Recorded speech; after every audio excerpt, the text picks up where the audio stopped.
Good evening, folks. Welcome back to another Monday night live stream. Hope you're all well. Hope you had a fantastic weekend, and I hope your Monday has kicked off this week in a fabulous way. How is everybody? Welcome to the live stream, everyone. Hope you're having a good time. Hope your Monday's not been too bad. As I said, I hope you've had a lovely weekend as well. Let me know what you've been up to. If anybody's been playing games, you've been doing a bit of hobby, if you've been buying any new stuff, if you've been selling any old stuff. Let me know what you've been up to, and I'll have a look in the chat here and see which folks we've got in nice and early. As you can see from tonight's thumbnail and from tonight's title, I'm asking for your help to help me choose which Kings of War army I will take on as a hobby project for 2024. As I mentioned in the Facebook group, 2024 is just around the corner now, and I feel like I want a project to be able to just focus on rather than kind of leapfrogging around and a little bit of this and a little bit of that. I'm in the middle of kind of having a bit of a clear out that minute, getting rid of like a load of old stuff that I'm never ever going to play, I'm never going to use, I'm never going to paint. We'll come on to that later. And yeah, I just feel like I need a fresh project to kind of focus on and to not get derailed from, and that's what I've chosen. So yes, we're going to be chatting about the different factions tonight, about what would maybe fit me personally, and about what might be a good project. And obviously we'll get your input as well and your suggestions to try and give me some idea and help me choose. So in the chat tonight, or this afternoon I should say, we had Clyde Dashin. Says he was in before the others and he was voting for the Alliance of the Cold People. He says it speaks to me on a deep level, plus you get dwarves, elves and men all bundled up together. Nice choice, mate. Super Pumpkin Man was in this afternoon as well, saying good morning to everybody. I say this afternoon because it was afternoon my time, morning his time. Blizz is saying, just in case I don't make it to the stream, he votes for Ratkin. Hello, Blizz. RG saying August Leicester Paint.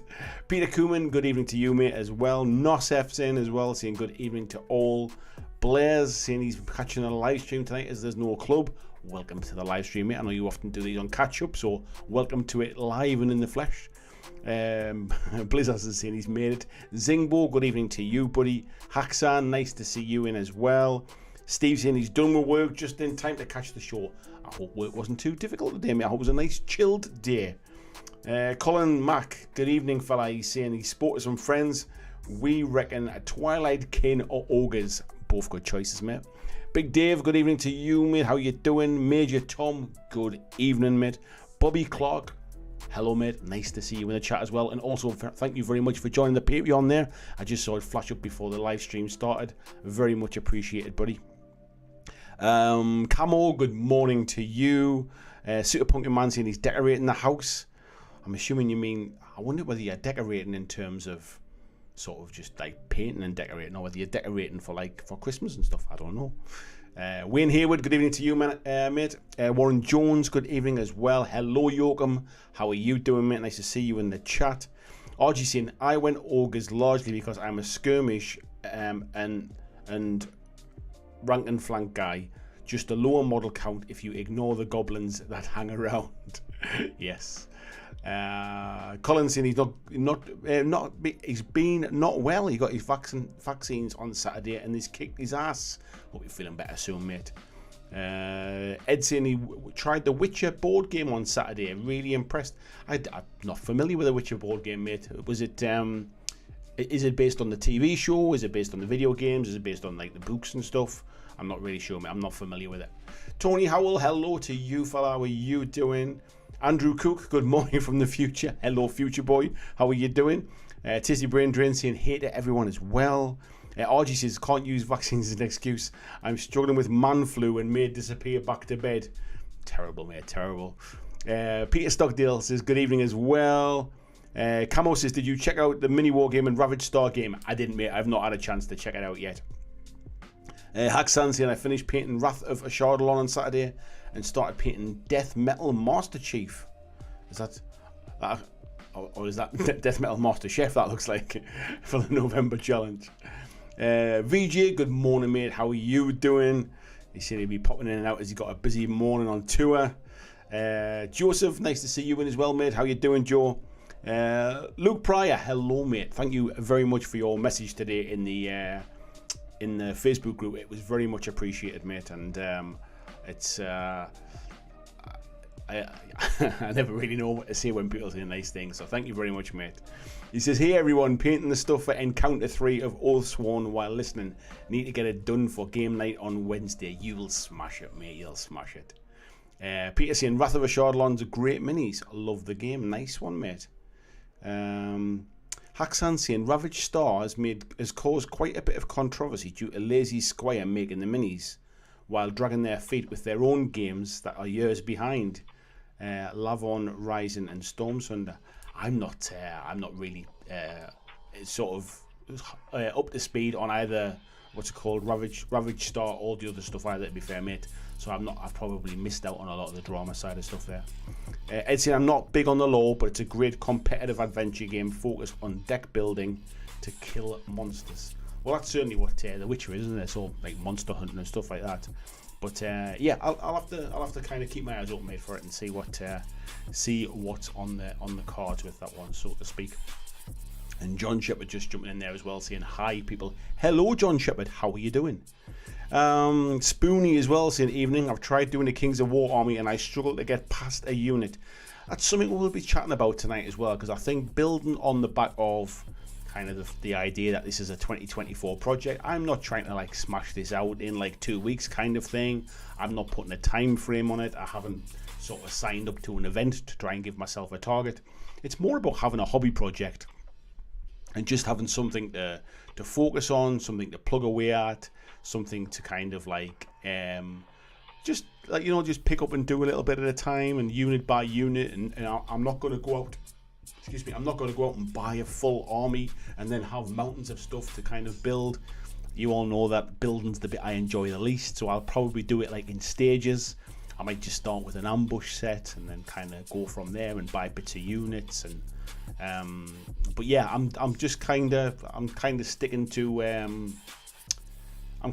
to making it a longer term project. You can kind of get these things up and onto the table quickly, but this is more about, I've always just wanted to kind of have a hobby project as an army, and I do intend to play the game. I do intend to kind of play the army so that it will be a sort of like a legal list, if you like, that I can play the game with. But it's definitely not about sort of trying to get it done and out of the way.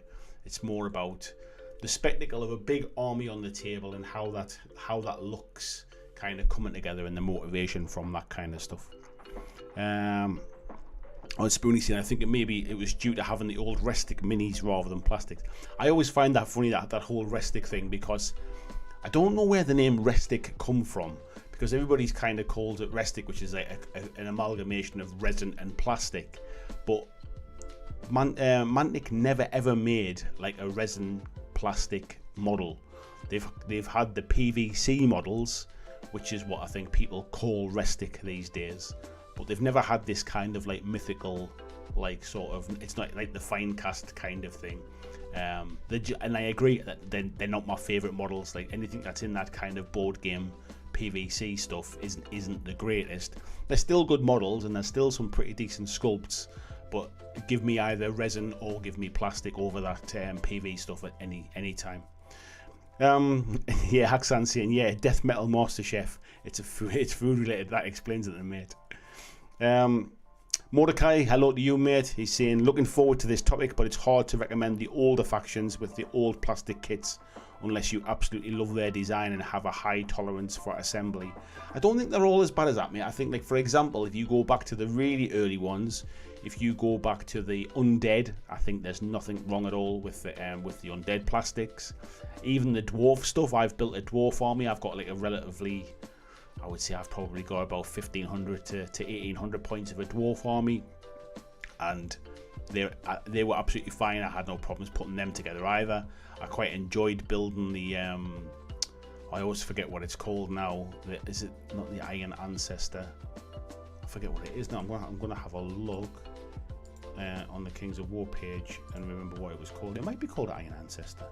Is it? No, it's the Steel Behemoth, sorry. The Dwarf Steel Behemoth. I really enjoyed putting that together. And that was, if I remember right, It's multi-part resin, that one. Yeah. So so a lot of the not all of the old stuff is kind of isn't the best, if you like. I mean, some of it doesn't stand up to today's standards, which instantly makes it look poor quality. But at the time, they were fine. They're just kind of 12-year-old, some of the bits, that's all.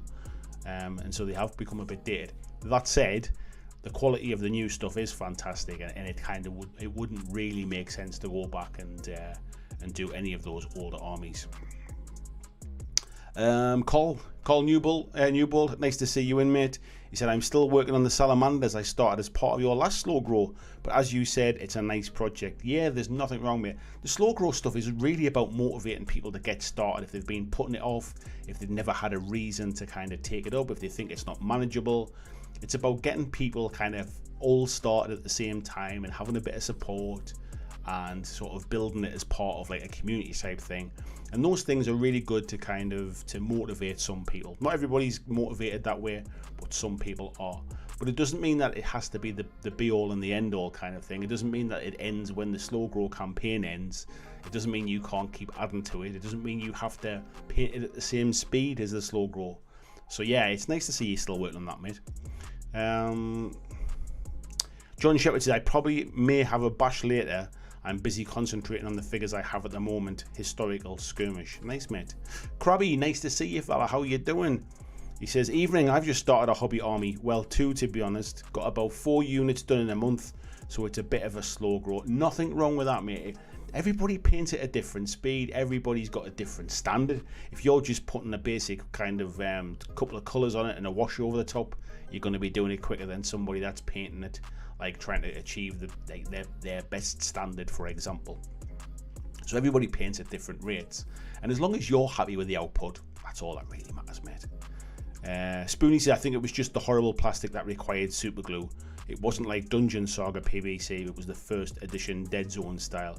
Yeah, I think it was still PVC, but it's kind of, they weren't the easiest to clean up. So yeah, I do know what you mean. But it's funny that there's this whole thing, like everybody still calls it Restic, and I don't know where the name come from, but it was never like I don't think it was ever a Mantic sort of name. I don't think they came up with it. I think it's I don't know where it come from, to be honest.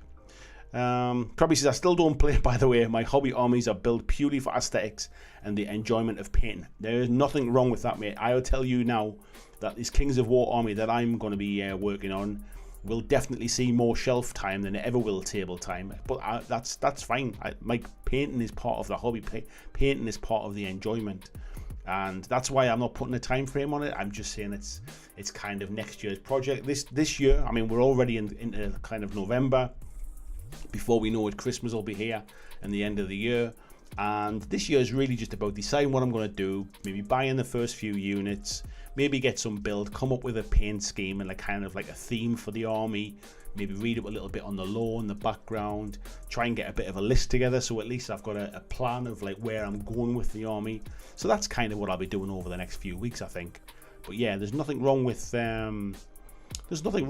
just painting it just because it looks good and seeing it on a shelf. I mean, I'm surrounded by stuff that's just like aesthetics, like these pictures on the wall, for example. I've got like Warhammer 40k, you know, the McFarlane toys. I've got them on shelves over there. Like, they don't do anything, they just sit there and look pretty. There's no reason why you couldn't do the same thing with an army. Let's have a little look here as well. Andrew Fairbanks, good evening, mate.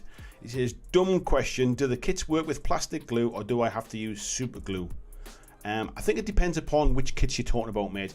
If it's the Mantic models that are on a sprue that you have to clip out from a plastic sprue, you can use normal plastic glue. If they are resin or if they are the PVC models, then you need to use super glue. And that's generally the rule of thumb for all the Mantic stuff. I don't think there's any metal stuff left in the range. Obviously, if there is, then it'll be super glue as well. But if it comes, a good rule of thumb with anything from Mantic is if it comes on a sprue and you have to clip it out, you can use plastic glue. Anything else, use super glue. Peter Cooman said, I would probably go with Basileans, always like the Elohi minis. You know what, mate? I don't even know if I know what the Elohi minis look like. I'll have a little look in the background here. I'm trying to remember which ones they are.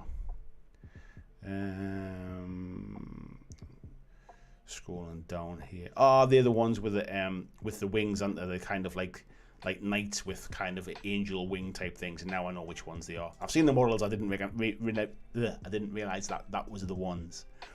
Luke Pryor said, I'm intrigued to see which armies you are contemplating. I'll be honest, mate, I've got 1, 2, 3, 4. I've got 5 written down here that I've probably narrowed it down to, and I'm not going to say out loud just yet which ones those are, because it'll be interesting to see where other people go with it when we start kind of doing a bit more of a deep dive. But I've got my reasons why I've picked those ones. I've got reasons why I've ruled other armies out. So yeah, we'll be having a chat about that soon, mate. Peter saying, the Ogre Palace Guard always remind me of the mountain after the poison in Game of Thrones. Oh, don't spoil it, mate. I haven't seen it all yet. Haxan saying, Lazy Squire have designed and made all the models for Ravage Star, while telling us backers of their games they haven't been able to make the ones for our game, Storm Sunders from 2020. Yeah, I'm not surprised they're getting a little bit of backlash then, mate. There's a lot of stuff like that going on at the minute with things like, I've seen stories about Mythic Games asking people to, I think they've already asked once for people to pay more money to ship stuff out, and people have sort of stumped up extra cash, and now they're asking people to pay a bit more again a second time. After they've already paid for it and paid for their shipping, they're asking them to pay a bit more and then asking them to pay a bit more again. And I think there's a lot of these Kickstarter companies kind of get a little bit, they bite off more than they can chew, and they're probably using the money from making the Ravage Star minis to help kind of dig them out of a hole for something else. I don't know that for fact. That's just kind of, that's what I can guess these kind of things end up happening. Big Dave says, when are you looking to start with Trident Realm redo round the corner? Maybe something to look at, or as Ronnie said, frog on frog action. Yeah, double frog. I think he said double frog on frog action. I think the problem is if you're always waiting for the new faction, the new stuff to come out, then you'll constantly keep putting stuff off. So the plan is really to spend the back end of this year, like I said before, kind of getting a bit of a list together, doing a bit of read up, get a nice colour scheme, get a theme, because I don't just want to kind of paint them and plonk them on a base. I want to try and create like a nice aesthetic theme to the overall army. You know how people do the fancy kind of display boards when they go to events and stuff. It'd be nice to make a display board for it as well, to kind of just show it off when it's not being used, kind of thing, just to like have it in my room. So yeah, I think I'm kind of, I'll bear in mind obviously that I know the Trident Realm stuff's coming, but yeah, I'm not gonna put stuff off waiting for new models, to be fair. Good to hear you well, Krabby mate. Nice to see you in as well. Joe's saying, looking to finish a Human Empire one-page rules force by the end of this year, and then we'll tackle the Northern Alliance ambush box for Kings of War. Yeah, some nice stuff in that ambush box. It's got the ravens in, hasn't it? I forget what they're called now, but yeah, the dwarfs on the ravens has got those in. Nosef saying, ambush kits don't have characters, so I recommend buying an army box, not a mega army, if you don't want to have massive bunch of unbuilt, unpainted models. I think, to be honest, mate, I'm kind of looking at an ambush box because there's nothing worse than basically diving in, kind of getting ideas above your station. Before you know it, you've got a box of like 60 models to build and paint, and you end up getting kind of turned off to it before you've even started. I think an ambush box is a nice kind of diving in point. They're like 35 quid, something like that, less with discount if you buy online, and they're a nice size to kind of just to start your army off and get your colour scheme down and make sure that you're happy with it before you go in and buy more. The next stage after that generally would be like an army box or a mega army or something like that. But yeah, I'm not too worried about getting characters at the early stages, to be fair. John saying, I think my next purchase will be 2 more squad boxes for Shatterpoint. Jedi Hunters and the Witches with Darth Maul's brother are high on my list. I've still got the two Shatterpoint expansion boxes that I bought on launch day, still in cellophane. I promised myself I wasn't going to open them until I finished painting all of the core set, and the core set's not finished. So yes, I've got them just kind of hanging there in the background. Blair says, I've been building my traitor garden, definitely a slow grow. Nothing wrong with that, mate. Yeah. Not I've said not all armies have ambush boxes. Yeah, that's, to be honest, that's one of the things I've contemplated when I've been kind of looking at armies I'm interested in as well, mate.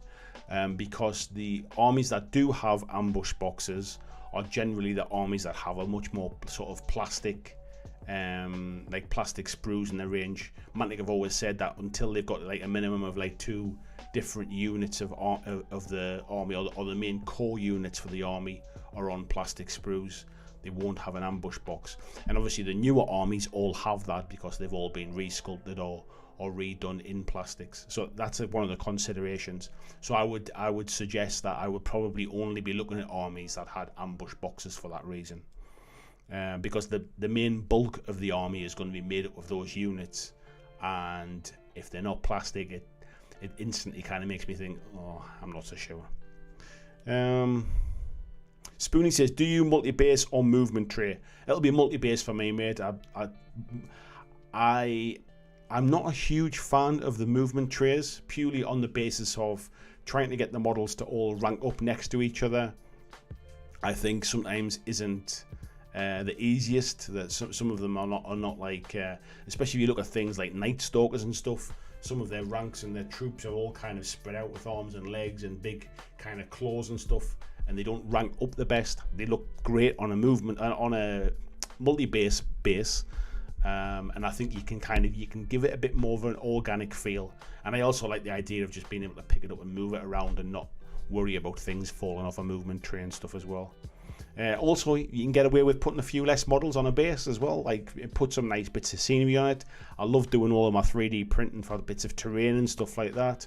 So there's no reason why I wouldn't be continuing to do that stuff. Bobby said, it'd be interesting to see your creativity process for your army, Andy. I find mood boards work well for myself.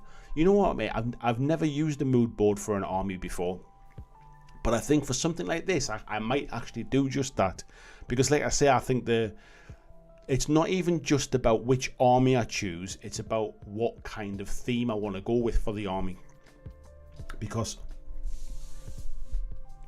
you know what, I think that was really quiet before, wasn't it? I've just realised I had my microphone back to front there. So I apologise if that was a bit quiet for the start of the stream there. Yes. Yes, it's not just about which army I choose. Claire saying he's loud now. Sorry, mate. Yeah, I literally looked down. So on my microphone, you can kind of see the angle of it there. This is the bit you speak into at the front here, not that bit at the back. My old microphone had a like a logo on the foam thing on the top. This one's got a logo on the microphone, but it's covered up by the cage. So I apologise, folks, if it suddenly got really loud in your ears.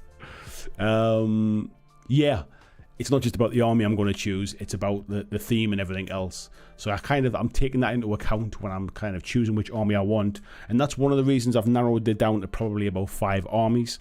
Like, I've been printing off some bits of 3D stuff this week. So you can kind of see here, I've got this little hut here. So these are 3D printed on a PLA printer, the plastic ones, and that's been printed in black plastic, and then I've just hit it with a can of black primer from Colourforge, which is really, really nice, like lovely and matte. And if that'll, you can kind of see that little hut type thing, and with the little hut comes a little stack of logs. See if that zooms into them, little stack of logs. But then I've also been printing these bigger houses as well. He says, but you can see these are in the bare plastic, so they're a bit shiny at the minute. But you can kind of see these things here, so get focus on that, not me. So you can see that they look a bit rough and ready because of the shininess of the plastic. But yeah, as soon as you hit them with a matte primer, it really does kind of dull down a little bit, and it looks great. So there's that building, and then he says try not to drop it. There is this nice big building here as well. So kind of like an inn type thing. So I've been printing these off, and the idea is I think I'm going to kind of use them like either as terrain pieces in games, be that things like Moonstone, like Kings of War, or I'll just use them like a kind of around the edge of the board to kind of theme the player mat and stuff like that. Just kind of, and also in the background of my army and things, just to kind of give them a little bit of a sort of set a bit of a scene, a bit of a diorama. So that's kind of that's the plan for those things. But yeah, I mean, it took me probably about 3 days to print those things off. They don't take particularly long. But yeah, I'm really, really happy with how they turned out. Let's have a little look here.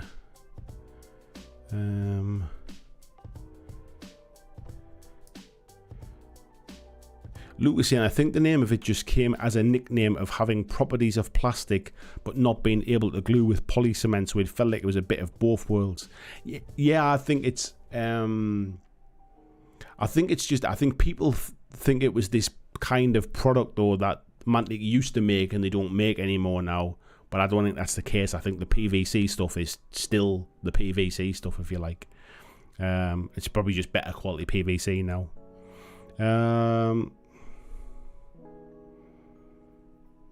Camo saying do racking because they're cool. Clyde saying, remember that Restic term tossed around in the first Kings of War Kickstarter? Yeah, I can remember it getting tossed around, but I've been told by Mantic it wasn't something that they ever kind of created, if you like. VJ says he's Conflict 47, US versus Japan, 2 forces and an island border, his 2024 project. I look forward to seeing that, mate. That'd be cool. Matt, good evening, mate. How are you doing? He says, hope everyone is doing well today / tonight. Nice to see you in, mate. Yeah, Peter saying the Angels, that's right. Spoonie says, just admit you're doing a halfling dog army. Yeah, well, we'll see. Kodos, good evening to you, mate. Andrew Fairbanks is saying Basilians was the one that appealed to him, but it was just the only one that was different from Warhammer. It's been a while since then. Yeah, I mean, to be honest, we're going to have a look at some of the different factions. Now, I personally don't really see, like, there's not a lot of them that feel Warhammery to me. I mean, other than the fact that dwarves are dwarves, elves are elves, humans are humans kind of thing. But then I guess you could say that about any fantasy race. There's a lot of stuff in Kings of War that you don't get in Warhammer and you don't get in like Tolkien type stuff. Like obviously things like the Trident Realms with the kind of like fish people and stuff like that, like the salamanders. So there is kind of, even the halflings really are not like Tolkien-esque or like Warhammer-esque. They're much more fighty. Like the whole point when Mantic described the kind of concept for the halflings was like, I don't want them to just have like pots and pans on their head. These are not just kind of like weak little people trying to like sort of defend themselves with pots and pans. These are like, they might be a smaller in physicality as a race, but they've got to have something to make up for that, to make them kind of like to make them a force that is an even match for other armies, if you like. And that's the kind of the direction that Mantic took. So they weren't this kind of like sort of small people that just kind of, you know, trying to defend themselves. These were people that were like sort of almost to a point carnivorous kind of things, like almost a little bit what's the word I'm looking for? You know what I mean. People who eat humans. I don't know why the name's gone from my head. Matt saying, Mythic, we'll hold you to ransom games. Yeah, I've not. I liked Mythic years ago when they first kind of was doing things like Super Fantasy Brawl and stuff, but then over a period of time, it did get to the point where it was just, he's another Kickstarter, he's another Kickstarter, he's another Kickstarter. Don't worry about the 5 or 6 that we haven't like sort of that we haven't finished yet. Just keep your eyes on these new ones coming. And yeah, I lost faith with them a while ago. Kodos is saying, my suggestion is that the army does not matter as long as you can use as many of the new Ravens from Mantic, be it as Phoenix, Forsaken Cavalry, or Ravens for Northern Alliance. Mordecai is saying, go with halflings and you'll be able to put in a submission for this month's painting challenge. I don't think I'll get it painted in time for this month's painting challenge, mate. John saying, Peterson Games are probably the worst for Kickstarter shenanigans. They're not a company that I'm familiar with either, mate. Haxan saying, don't mention Mythic Games, I lost around £600 of them. Wow, mate. Wow. Matt's having a chat there with VJ. Kodos is saying his 2024 project is a Kings of War elf army with all Mantic models. They're sitting around unbuilt for far too long. I quite like the Mantic elves, if I'm honest. I know not everybody likes them, and I know they're really old now, and they could probably do with a refresh. But I actually quite like the idea of them being quite sort of spindly and not just like kind of humans with pointy ears, if you like. Andrew Fairbanks says, mini wargaming seems alright. Think the first campaign delivered, or am I crazy? I just don't think they've nailed the rules down pat yet. I think the first campaign, mate, was almost just selling miniatures, and I think this second campaign could be the game. I think that's what it is, but I'm not close to it, to be fair, mate. Andrew Cook says, are you going Mantic figures only, or are you thinking from other manufacturers and maybe 3D prints? I'm only going to use Mantic minis, mate. I'm a big believer that if you're going to play a game for a company, I kind of feel like you should support that company in those miniatures, and I've always been like that. Be that for Malifaux, be that for Warhammer, be that for like War Machine or anything like that. I just think that if Mantic do the range of miniatures, then by all means use them. It's one of those things that keeps cropping up where people keep saying, oh, Kings of War is a miniature agnostic game. Kings of War is not a miniature agnostic game. No more in terms of the way that, let's say, Warhammer 40,000 is a miniature agnostic game. You could use those rules and use any miniatures you want. Mantic have never ever said it's a miniature agnostic game. What Mantic did in the early days was they basically encouraged people to try their rules out, and at a time when Warhammer Fantasy was kind of being burnt to the ground, they encouraged people to like, look, just bring your old models and come and try the game out. And the idea was that if somebody had an old Wood Elf army, they'd come and try Kings of War, they'd find out that it was a cool game, and then their next army would be like a Mantic army kind of thing. But somewhere, again, a bit like that Restic thing, somehow over the years, that's been translated into, oh, Mantic are absolutely fine with everybody just buying everybody else's models and 3D printing their own stuff and just using that to come to Mantic events.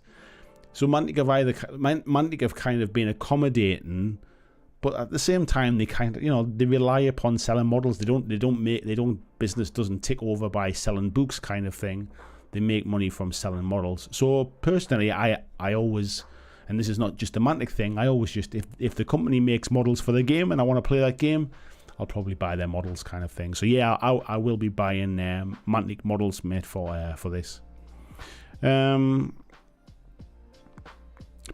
Peter's saying, are you considering Rift-Forged Orcs? I'll come on to that, mate, when I come on to my list of 5 kind of armies that I am considering, but I'm open to people's suggestions. I might have missed something, I might have not considered something that other people go, oh, this is a really cool model, or this is a really good idea, or this is a good reason to play this army. So I'm not ruling anything out at this stage, mate, but I've got kind of like my top 5, if you like. John saying, I had a big Kickstarter land last week, Mr. Turge's Arena of Badassery. It should have delivered 12 months ago, but at least it's turned up and the minis look nice. I've only opened up the base game. Tony saying, coming in your ears. Yeah, that's the bit where it got loud, wasn't it? I apologise for that. Clyde saying, Hawaiian-themed Northern Alliance make Magnum PI proud. And Blair saying, they're really nice buildings. Yeah, they've come off lovely, mate. I'm really pleased with them. They're from a guy called Ian Lovecraft, who's done a few Kickstarters for HR stuff, for STL stuff, for buildings and terrain. He's done one which was like a dog alleys kind of thing, which was a bit like a little bit kind of Victorian-esque, almost kind of maybe Victorian horror type thing, and there's some amazing models in that I might get to print out at some point. These ones are from a Kickstarter called The Frost. I think these ones are actually from the second Kickstarter he did called The Frost 2. But yeah, they print off lovely. There's no support needed for them. Everything just printed off without supports. The things are in multi-part, and the insides of the buildings are all detailed as well. So you can, as an example, you can kind of you can take the roofs off these as well, and then you can see inside the buildings. There's like fireplaces, and there's even like pictures printed on the walls and stuff like that as well. And there's like wooden floorboards and things. So yeah, they're excellent. Joseph says the printed scenery pieces you've been printing look amazing. Looking forward to seeing the finished project. Yeah, the idea will be that just I'm just going to kind of do relatively quick paint jobs on them, really, but make them stand out, like not go to town on the details and stuff. But there'll be lots of dry brushing and sponging and weathering and stuff and things like that. Spray cans to get, like, you know, like the vast majority of that shed kind of hut thing, for example, is wood at the bottom. So I'll spray prime it with a brown spray can kind of thing, that type of stuff. Let's have a little look down here. Mordecai saying, what primer are you using or recommend? I just ran out of a can and no longer got the cheap stuff I was using. I used to use kind of cheap stuff, things from Halfords, like car shops and stuff like that. But once I started using the Colourforge stuff by Colourforge, I've only ever bought Colourforge spray cans now. Their matte primers are really, really matte. I mean, you can see there just how matte black that is. There's no shine to that. It's like, in comparison to the plastic, the bare plastic, it's a really, really nice matte, like, sort of primer to start from. And they do some fantastic colours now as well. So yeah, so Colourforge is my go-to. I'm not sponsored by them or anything like that. They've sent me the odd can in, like, recently, just to try their new Zenithal stuff out, but I've not had an opportunity to try it because I haven't got any miniatures that would kind of benefit from that kind of painting. But yeah, like black primers, white primers, matte, like varnish in a can, I've bought myself and I buy from them. VG says, I've got the War in the Hold box set for Kings of War and the Night Stalker Mega Army. Got to get all that painted before I can move on to the Abyssal Dwarfs. Yeah, that's quite a chunk of stuff there, mate. Says those are pretty much the only Kings of War factions I'm interested in. Yeah, nothing wrong with that, mate. Big Dave says, Rat can look awesome with gas masks. A World War I aesthetic looks grim. It's a lot of brown, grey and flesh colour though. The only thing I would say about the Ratkin, mate, is that on Mantic's website, some of the Ratkin units, because they are multi-purpose use between Kings of War and the kind of the Warpath universe, be that Dead Zone or Firefight, some of the paint jobs that they show on the fantasy sort of side of things, or the sci-fi paint jobs, so things like the nightmares and things, are all painted in bright yellow, and they feel too sci-fi. So even in my head, I'm looking at them knowing you can use them in Kings of War, but the models look too sci-fi. And just for a different color paint job, like you know, like more browns and sort of greens and things, it would look more fantasy-esque. And I think that puts me off them a little bit. Nothing wrong with the models themselves, just the fact that my head can't get over the fact that those are sci-fi models, if you like. Matt saying the Mantic minis remind me very much of early 90s GW sculpts. The new stuff, not so much, mate. They're definitely their own thing. But the older ones were very much kind of designed in that aesthetic, if you like, because that's where things were. Mantic's been going for about 15 years now. Just under 15 years, is it, or just over? And their first like sets of minis have been around, obviously, from the early 2000s, really. Cannibals, Dave, that was the word I was trying to remember, yes. Clyde saying, I'd jump on a Gobbo army in an instant if I didn't know better, that I'd never ever be able to finish doing that many samey little rapscallions. Yes, mate. Robin Mankiller, good evening, mate. And he says, Night Stalkers are badass. They are pretty cool. Tizzy Braindrin saying, my hobby goal is to have at least one playable army for either Star Wars Legion, Conquest or Marvel Crisis Protocol to take with me to use at next year's Gen Con. I would suggest, mate, that Marvel Crisis Protocol might be your best bet, bearing in mind you only need about 4 or 5 models. The other ones, you definitely need to paint a few more. Joseph saying, on the kitchen table I'm fine with proxy models, but if you're taking your toys out of the house you should probably get on the proper models. I think it's just a case, I don't think it really matters to me whether you're playing at home or whether you're playing in the shop or whether you're playing at a tournament. For me, it's more just about supporting the companies that create these things. And it's a bit like like, to me, it's a little bit like, I really love the pub down the road, but I take my own drinks kind of thing. You know, I buy cans at the shop and I take them into the pub because I like the pub kind of thing. Like, you're not supporting the pub, but you're saying, oh, the pub's really good. I kind of, in a weird way, that's kind of like how I see it. Like, if you like the game, I mean, if you don't like the models, you don't like the models. You spend your money where you spend your money, kind of thing. But then, me personally, if I didn't like the models, I probably wouldn't play the game, if I'm being honest. Let's have a little look here.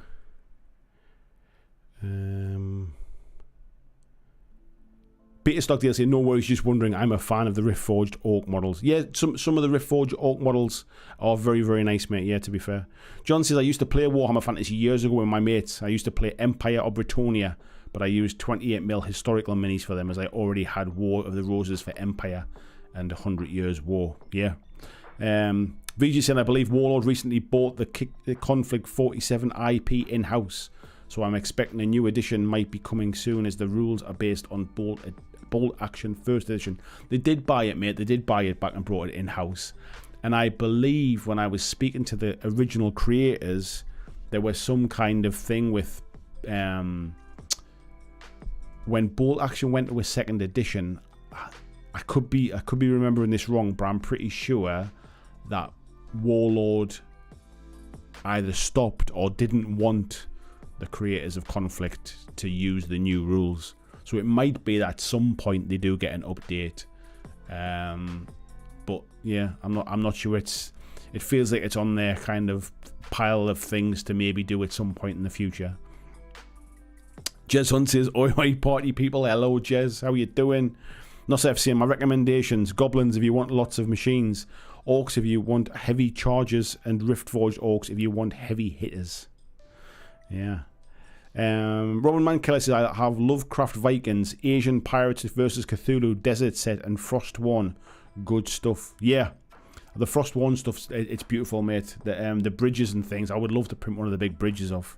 Got no use for it, but it'd be nice as kind of like just like a diorama, something just to have in the office kind of thing. Bobby saying, after I've done my Bolt Action and Judge Dredd, I might take a look at some Kings of War 2 next year. Be interesting to see what you do with them, mate, because like your painting style is beautiful, and it really, even models that don't necessarily, you don't think of them as kind of like sort of really nice models as such. Your paint jobs really show them off in a really nice way. So yeah, it'd be good to see what happened if you got your hand on some. Right, let's have a little dive in then, eh? Let's have a little look over on the website, and we'll start going through some of the stuff. So for those of you who are brand new to Mantic stuff, or maybe not as familiar with it, this is the Mantic website here that we're on. Mantic Companion here is basically where you can go in and do all of your list building. So if we go to the Mantic Companion, you can go to Kings of War, you can go to your army list builder. If we want a quick create, so you can just pick, we'll just pick the first one there, and you can go to either quick create and create a list, or quick view, and this tells you all of the different sort of units that are available for that army, and you can go down the list here and have a look at them, and it tells you all of their kind of their stats, their points over here. Oh, I'll scroll that down a bit. Oh, let me just try and open one there. You can see kind of here, so you can see get there so it's not off there. Tells you the points here for the army. Let me try and zoom in a little bit. Oh, it's already zoomed in, I think. Tells you the points for the army, the nerve values here, how many attacks they get, and what is their US. I forget what US stands for again, but it's essentially points when claiming objectives and stuff like that. And yeah, and all of the special rules and stuff are here. So this is all on the companion app. Also in the companion app, you can click on here, and the rules are all here as well. So you can go down and see how to play the game. All the rules are free online here. So you come in and click on the thing. For example, they want to know about the movement phase. Everything's here with the diagrams. And also they have the Kings of War Math Hammer. Personally not a big fan of that kind of stuff, but for those that are, it's absolutely here, where you can put in the number of attacks and stuff, and it'll give you a percentage, the averages of how many attacks and what you should expect to kind of like You know, is it a real outside chance that you're going to be able to hit this unit with this unit, so that you kind of know your battles in advance? I'm not a big fan of this kind of stuff. It all gets a bit serious at this stage, but for those that enjoy it, it's there. There's information about Kings of War tournaments, and there's all this stuff for every other different game system. So there's a mod, a dead zone, and for firefight as well.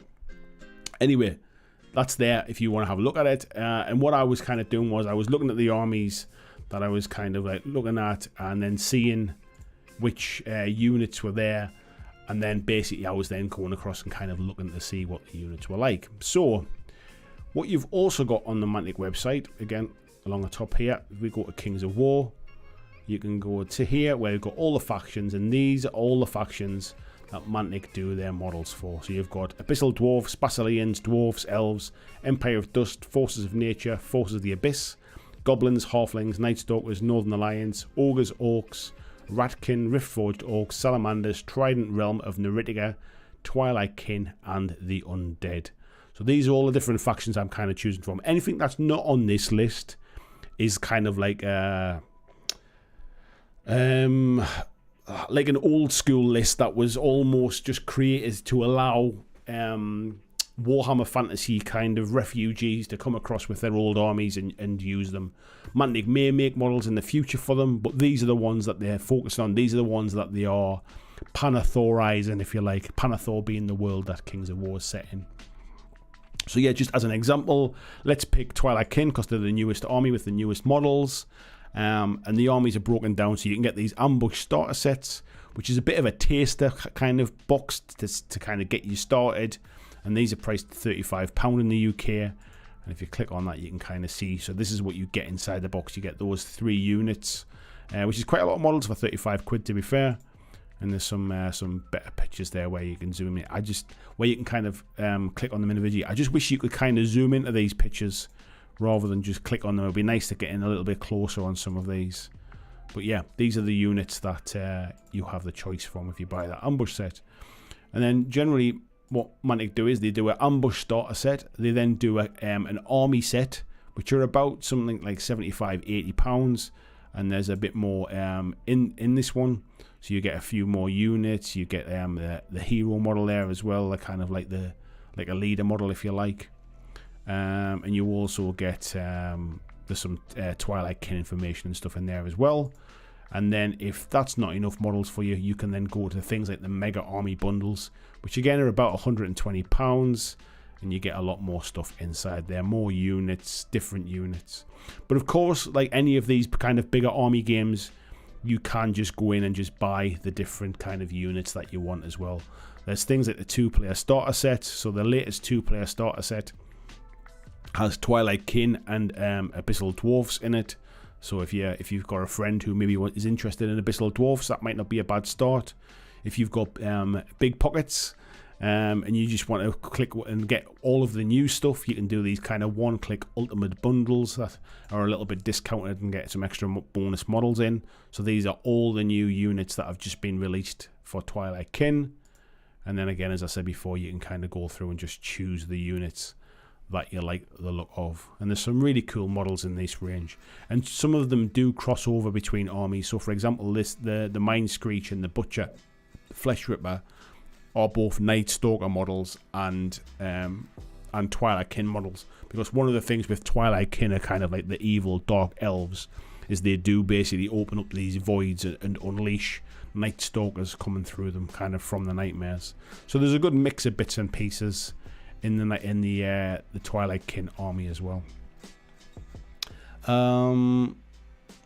Just have a little look. Let's go back here and see what folks are saying, because I can't see the chat there at the same time. Let's have a little look. Luke saying, is the way an army plays also part of your choice, or are you looking more at an army that appeals to your eye? Very much more, first and foremost, is do they have cool models, mate? That's really what I'm looking at. Do they have cool models? Does it have a style that I can see myself being interested in painting? The play styles of the armies I tend not to worry too much about, purely based upon the fact that I'm going to be painting a lot more than I'm actually playing. Therefore, that's where I'll get the most enjoyment from. And generally, you can kind of shape most armies to play how you want. So if you want more of a shooty army, you put a lot of units in that have ranged weapons. If you want more of a combat army, you put a lot of units in that are much more kind of close combat, melee combat. So you can still adjust armies. I mean, some of them will have a definite style, if you like, but you can normally, mix and match and kind of make it work in another way. But yeah, I definitely how it looks, the style, the theme really is is what's inspiring me most. Yeah, Tasty Brain Drain says, yeah, I'm kind of leaning towards Marvel Crisis Protocol as well for the same reason. Thing is, I just got my first 2 Marvel Crisis Protocol minis a few weeks ago, while I've already got quite a bit of Legion and Conquest minis. Yeah, but if you've already got them, that's fine. I guess you don't have to buy them. But then again, have you got enough that you can paint up and still play a game, or do you need to buy more? That's probably the question. Because if you need to buy more, it'll still be cheaper to do the Marvel ones, I would imagine. Just as saying, I've got to get back to my Kings of War Goblin army. It's mostly Mantic, but some other bits too. I prefer other people's sculpts. Unit strength, that's what it was. I couldn't remember the name. But yeah, you generally like the strength of a unit when it's kind of holding objectives and things at the end of a round. Robin Mankiller saying, printable scenery is also top-notch terrain. I'm currently obsessed with one-page rules as Papiscal's Mine has dropped. These are all big words now, a list. My favourite franchise ever. These models are beautiful. Matt saying, an army builder, not behind a paywall. No, so Mantic's army builder, you can pay a subscription model for it. And what it does is it unlocks things like being able to save army lists. And to be able to kind of like save multiples of army lists. If you just want to build an army list, it's absolutely free to do that. Tony saying, hello Tony Boovleiden, by the way. He says, I play goblins and love them. I think Kings of War is pretty evenly balanced faction wise, so maybe just go for the aesthetic you like best or fancy painting most. That's definitely kind of it, mate, yeah, to be fair.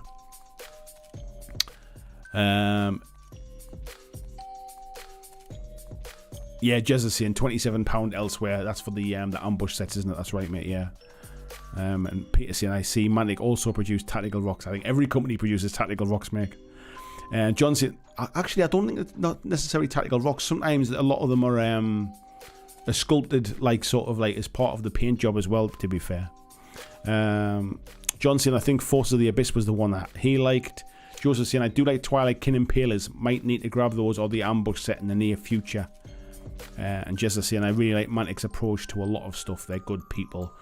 I mean, they're not for everybody, but no company is for everybody. But I would certainly suggest that what they try to do comes from a place of, like, they are hobbyists as well. They are gamers. They are painters. They are people who enjoy playing games, and they are people that collect miniatures themselves. They are so yeah. Whilst it might not suit everybody, they generally come from the right kind of. They come from the heart, if you like. Spoonie saying, I'm good. I have a lot of the old minis with some of their new stuff they're knocking out.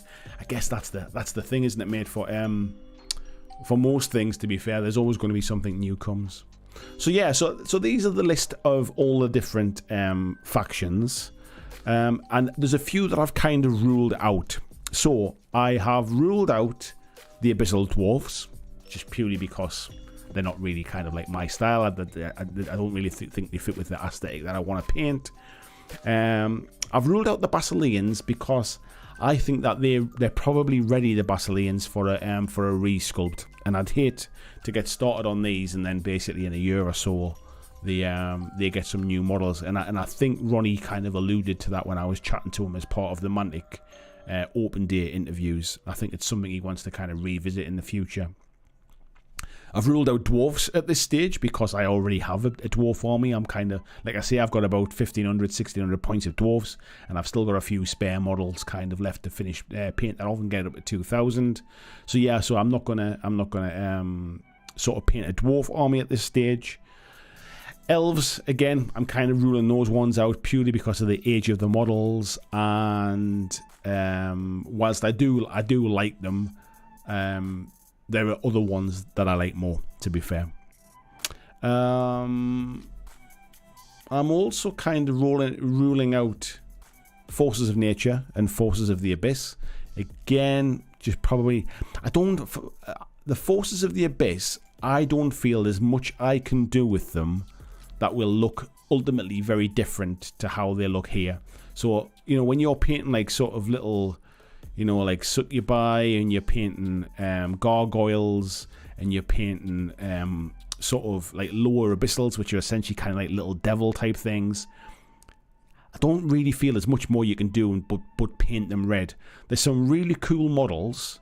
Like, I do like these, for example. Like, I love the Forces of the Abyss Warlock. I think it's a really cool model. I really like the Despoiler. I think it's a really cool model. But again, I don't think I can do anything with this army that hasn't already been done 100 times, for example. Like, for you got the gargoyles, which are, you know, they're always gonna kind of look like, you know, stone kind of, you know, like those kind of like stone statues that have come to life kind of thing. So from an aesthetic point of view, I don't really think there's much I can do with them. The Forces of Nature, I'm not massively I'm not a huge fan of all of the models in this range. I do quite like the salamanders and the kind of like the elemental type stuff, but I feel that it's going to be a lot of paint and fire again. Again, not something that's going to be massively different from what everybody else has done. So that's the reason I'm kind of ruling those ones out. Then coming down the list here, I'm going to rule out halflings at this stage, because I bought a halfling mega army a while ago, and to be honest, I didn't really enjoy painting them. And just because it was loads and loads of humans, I think, or loads and loads of small humans. Again, because they're quite small, there's not a huge amount you can do very different with them. And I just felt like they looked like everybody else's. The unit I painted, I felt like, you know, there's only so much you can do with them from a color perspective. I think they look great in the kind of in the box art scheme with the yellow and the green, but yeah, I could never really settle on a color for them. So I've ruled them out for the reason that I've tried to start these in the past, and I didn't really get anywhere with them. I'm gonna rule out the orcs at this stage, just again because they're an older army. They've been basically taken over now by the Riftforged orcs. The Riftforged orcs are like essentially going to be Mantic's orcs for the future. So yeah, I've kind of ruled those ones out.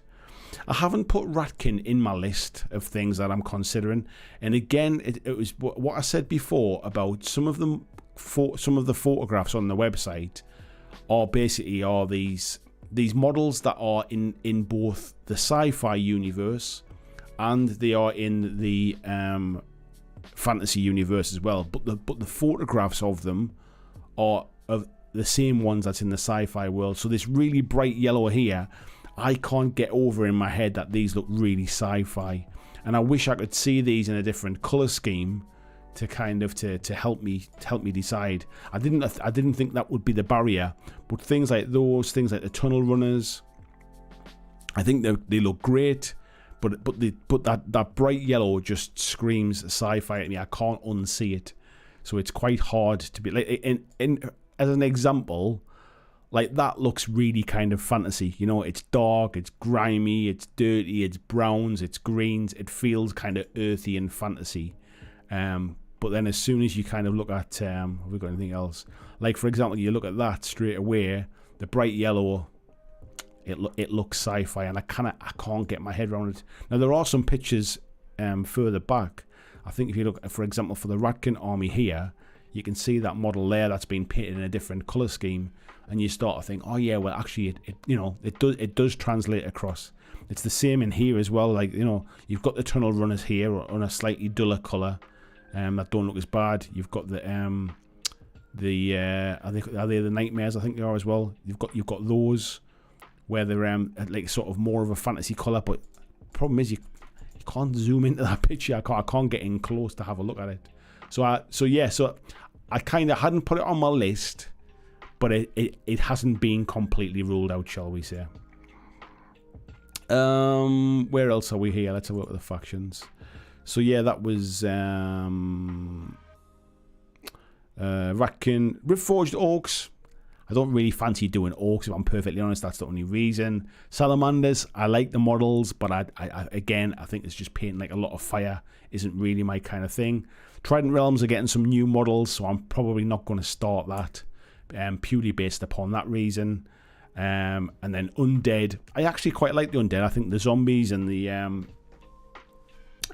some of the older models, what is it they're called again? The zombies and the there's like the skeleton archers, the skeleton hordes, and what are they called again? Not zombies. I forget what they call them. Well, maybe they've changed the names of them now. But you used to get these guys. What are they? Ghouls. That's what they were. I forgot the name. Yeah. So I think the zombie models are fantastic. They're really, really good for considering how old they are. And the ghoul ones look great as well. Like, you can really go to town on it and kind of dirty them up and make them look like they've just been dug out of the ground, kind of thing. But yeah, I just think that at some point they'll probably get a bit of a change as well. And I'll probably regret spending the time painting like older models, if you like. So those are the ones I've kind of ruled out at this stage. So I'm kind of left with the list I've got is probably Empire of Dust. We've got Goblins, we've got Night Stalkers, we've got Northern Alliance, we've got Ogres, potentially Ratkin back in the list now, and Twilight Kin as well. So those are the ones that I'm kind of toying with at the minute. So let's have a look and see what folks are saying about that, and we'll pick back up with them in a little bit. Let's have a little look thing.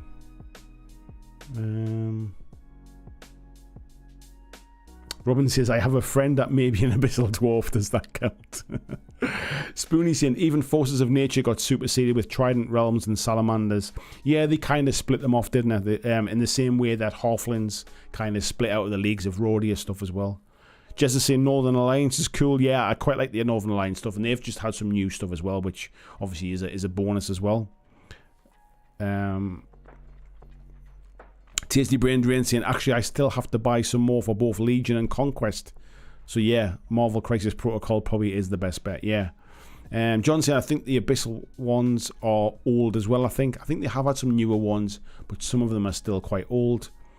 Clavac saying, I try to do something very different from the last project so it feels new. What was your last one? For Kings of War, mate, my last project, like I did start the Halfling stuff, but like I say, I couldn't really settle on it. And Dwarfs were the last ones I did, mate, to be fair. Blair saying, been thinking of getting an ambush set torn between Twilight Kin, Ogres or Halflings. Love the Dog Cavalry. Yeah, they are nice models, to be fair. Ariel Sanchez, good evening, mate. How you doing? He said, I bought the Vanguard box 2 years ago. My plan was to expand into Kings of War, but I came across Conquest and it swallowed me. I'm still planning to build the Vanguard minis to use in other games. Yeah, I bought a Conquest box, the 2-player starter set, not long ago. I built one half of it. I've had a few games of it. I quite enjoyed the games, but to be honest, I've recently just sold the models off.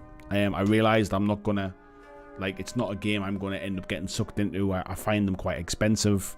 And I think it's just a game that I'm basically like, I like the game, but I don't think I'm kind of committed enough to spend the money or play it for kind of long-term type thing.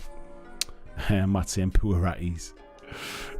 Clyde saying you heard him, folks. He said Ratkin. John says I wasn't going to paint the Forces of the Abyss all red. I was going to paint the skin all different colours. Some blue, some yellow, some pink and purple. It'd be interesting to see that, mate. I've only, like, in my head, like I can only see them as red kind of thing, you know, like they've come from hell kind of, you know, to wreak havoc. They've come from the abyss. In my head, like they're red, and I'm not sure. I think if I started painting them a different colour, for me personally, I think I'd probably I don't think I'd have the energy to see it through to the end, if you like. Type 40 TARDIS, evening mate, how you doing? Jess is saying the big fat pale rat thing looks horrendous in a great way. I might grab for Verret Wood. Yeah, they are the brood mothers, aren't they? I think they're horrendous in a nice way. Phase Star, good evening, saying the Ogre range is their best in my opinion. it's certainly one of the newer ones, and you can definitely see the quality of the ogres, how it's come on from especially where the old ogres were. Haxan says, I had an undead Kings of War army years ago. They were one of the first things that I painted. Nice. Clyde saying, I really wish there were more customization bits for ogres. Make them your own mercenaries. But you have a 3D printer, then have at them. Tony saying, yeah, I've looked at the Empire of Dust and Twilight Kin. Both look like they could be fun project. The only thing with the Empire of Dust, mate, is that I do feel that I'd end up going down the same route with the golds and the blues and stuff like that, because it just works. It looks great. Like they're a great looking army. I love the skeletons and the armor and stuff. There's some beautiful models in the range. Like for example, the Dust Idol of Shobik is a fantastic model. I'd love to paint that, but I can't really get my head away from that. You know, it's a Dust Idol. It's going to be dusty. It's going to be sandy. Color wise, you know, that's how it's going to be, and I love that blue color with the purpley pinks. Like it works really well. And again, unless I can come up with a really good paint scheme, that's the only thing that's kind of putting me off these at the minute, is that I need to come up with something that maybe just doesn't look, you know, like that. Because I think that looks fantastic. In the same way that if I paint Space Marines, I paint them like Ultramarines, because I like the blue. If you like, you know, like it's hard for me to unsee that golden blue and want to do anything else. So yeah, that's the only reason at this stage is I don't feel like I can really put my own spin on it. And the idea of this is, remember, it's a hobby project. It's not just about getting stuff done. I want to be able to kind of put my own sort of flavor to these things. So that's the only reason why I'm kind of like that with the Empire of Dust.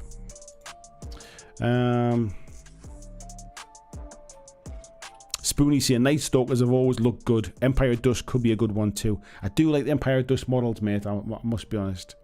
Night Stalkers. I like the idea of Night Stalkers as well.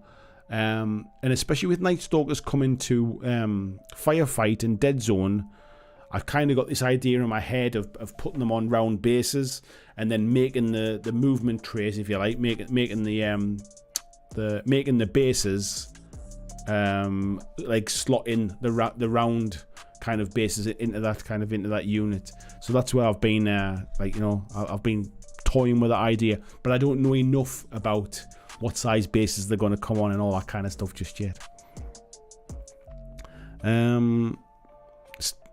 Peter saying Empire Dust is cool, but that will be lots and lots of painting the same style and colours. That doesn't worry me so much, if I'm being perfectly honest, mate. It's more about the kind of I'm going to be painting lots of models regardless of which army I paint.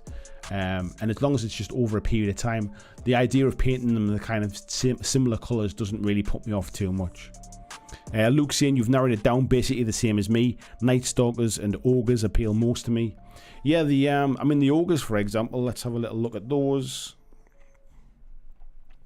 So the Ogres, what I like about the Ogres is the main kind of rank and file stuff, you know, they're all new plastics as well, so they look fantastic. They're also a bit of an elite army, so you don't need a lot of models. And they also take goblins with them as well, so I really like the goblin models, and they get to take them as part of their kind of, you know, they're part of the army as well. So it means I could do ogres and still get to do some goblins without having to paint a full goblin army. And then there are some cool models in the let's just go back a second. There's some cool models in this list as well. So they've obviously got the more pups, who basically pulling the chariots and stuff as well. So they're pretty cool. Let's have a little look at that one. I really wish you could zoom in a bit bigger into these. Even if I zoom in here, I think it gets to a point where it doesn't get any bigger. Oops. So yeah, I've got these little more pups basically pulling the chariots, which are pretty cool. You can see there a bit of a list of all the different stuff. The shooters and the boomers. I like that like leader model, like leaning on the axe as well. There's things like the goblin slasher. I think that will be an awesome model to paint. and it's one of the things I like about the goblins as well, as they have these kind of cool models. But again, you can take them with the ogres, the giants. The giants are fantastic as well. It'd be cool to paint one of those. So that's always an option. And yeah, like some of these sort of leader models and things, like the Boomer Sergeant. I think it's a great model. It kind of maddens me a little bit that when you click on it, it gets smaller. You can kind of see it there a little bit. That's a bit better. There's some cool looking models in the range. So yeah, so ogres are definitely up there as well. I think you see a lot of ogre players purely for the fact that they don't need a lot of models. So that's the only thing that's kind of a negative as well. I'm kind of weighing all those things.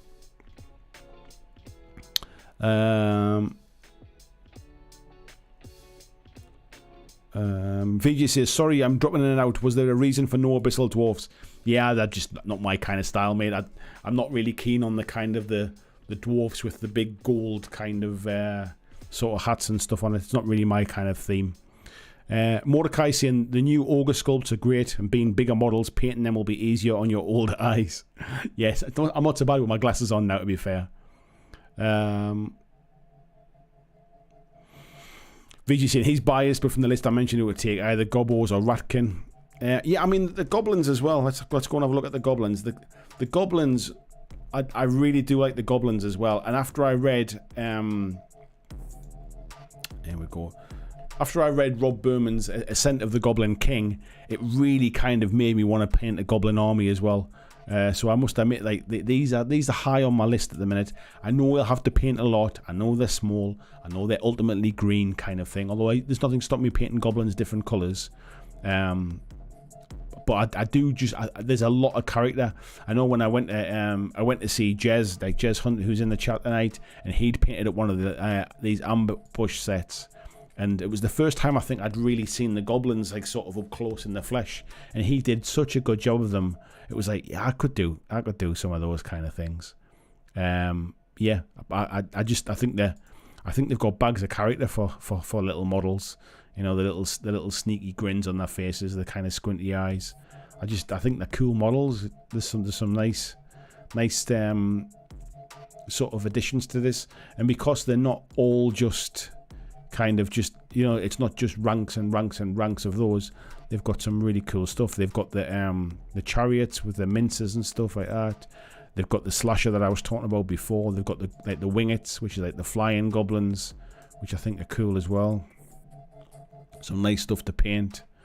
Quite like the look of that. They've obviously got the trolls. They've got giants. They've got bangets, and they've got goblin big rock throwers. You know, they've got the little wizards. There's some cool bits and pieces in this range, so that it doesn't have to be all just unit after unit of goblins. And as you can see here in this kind of overall picture, it just shows you can kind of mix and match them a little bit. So yeah, that again, that's up there on my potentials list.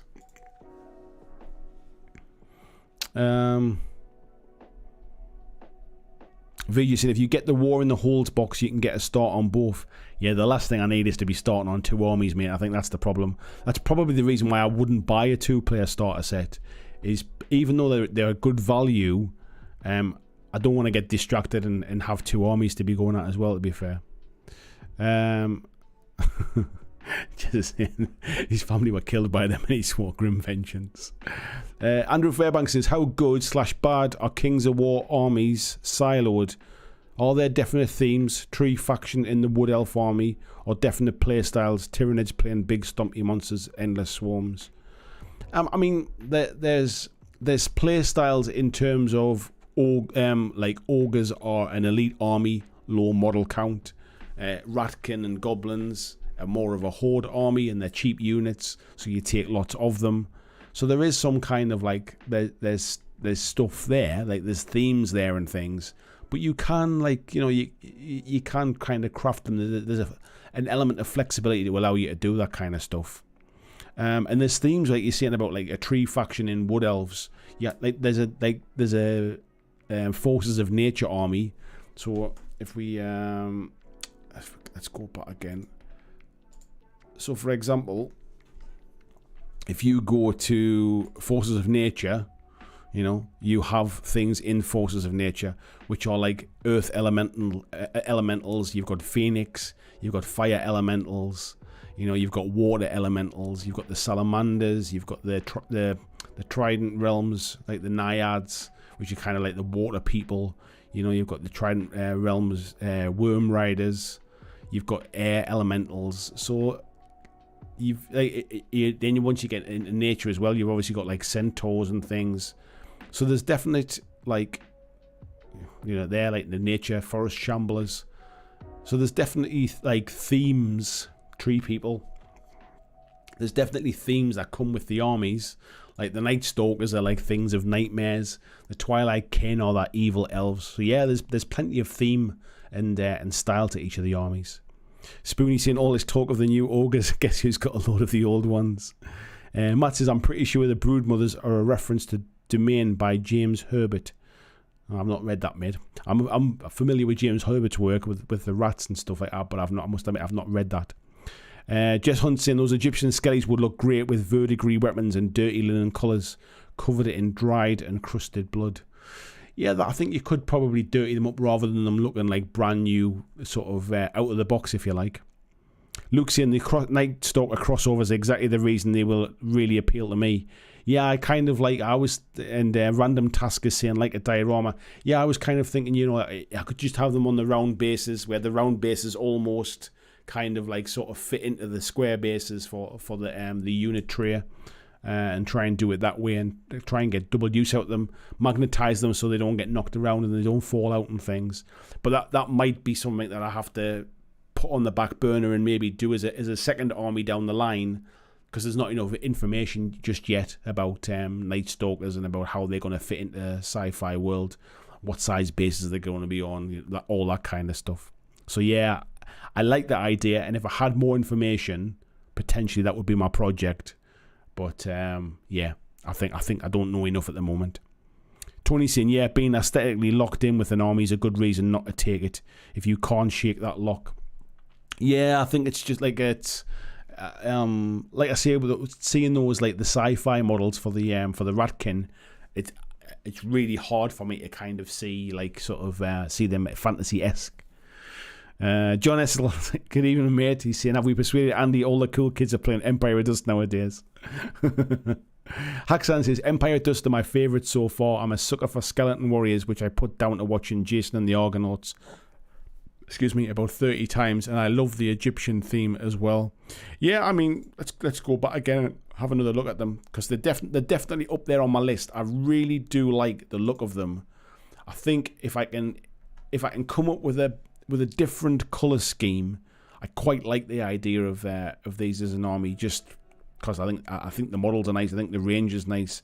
I think there's some cool stuff that's in this range. Like I like that, like the standard bearers. I like the dude on the horse there as well, like the kind of like the skeleton horse. I just think they look cool. I think they're good models. I like the monolith there as well. That looks really cool. I mean, that's in that picture there, looks brilliant. I quite like the Empire of Dust in Armada as well. I think the ships look fantastic. So yeah, it's definitely a consideration. I do like these. I always liked them before, but the fact that you used to have, I think you had the plastic skeleton sprues, and then you had some like metal upgrades to basically turn them into Empire of Dust.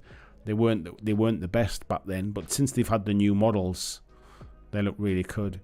They look really good, and then obviously there's things like the Worm Riders have just went into the Mantic Vault as well recently.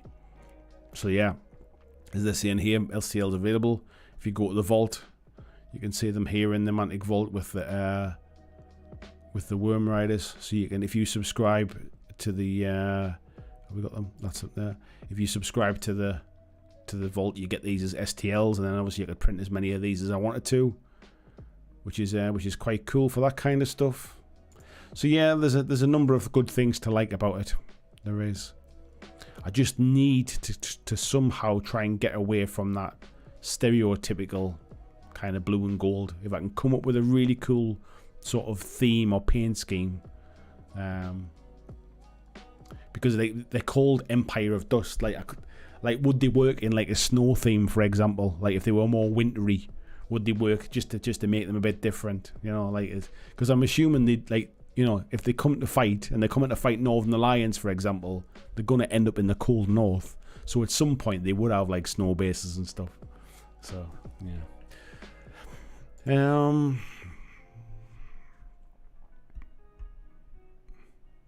Peter Cooman saying the Boomer Sergeant. Oh, just shut off my screen there.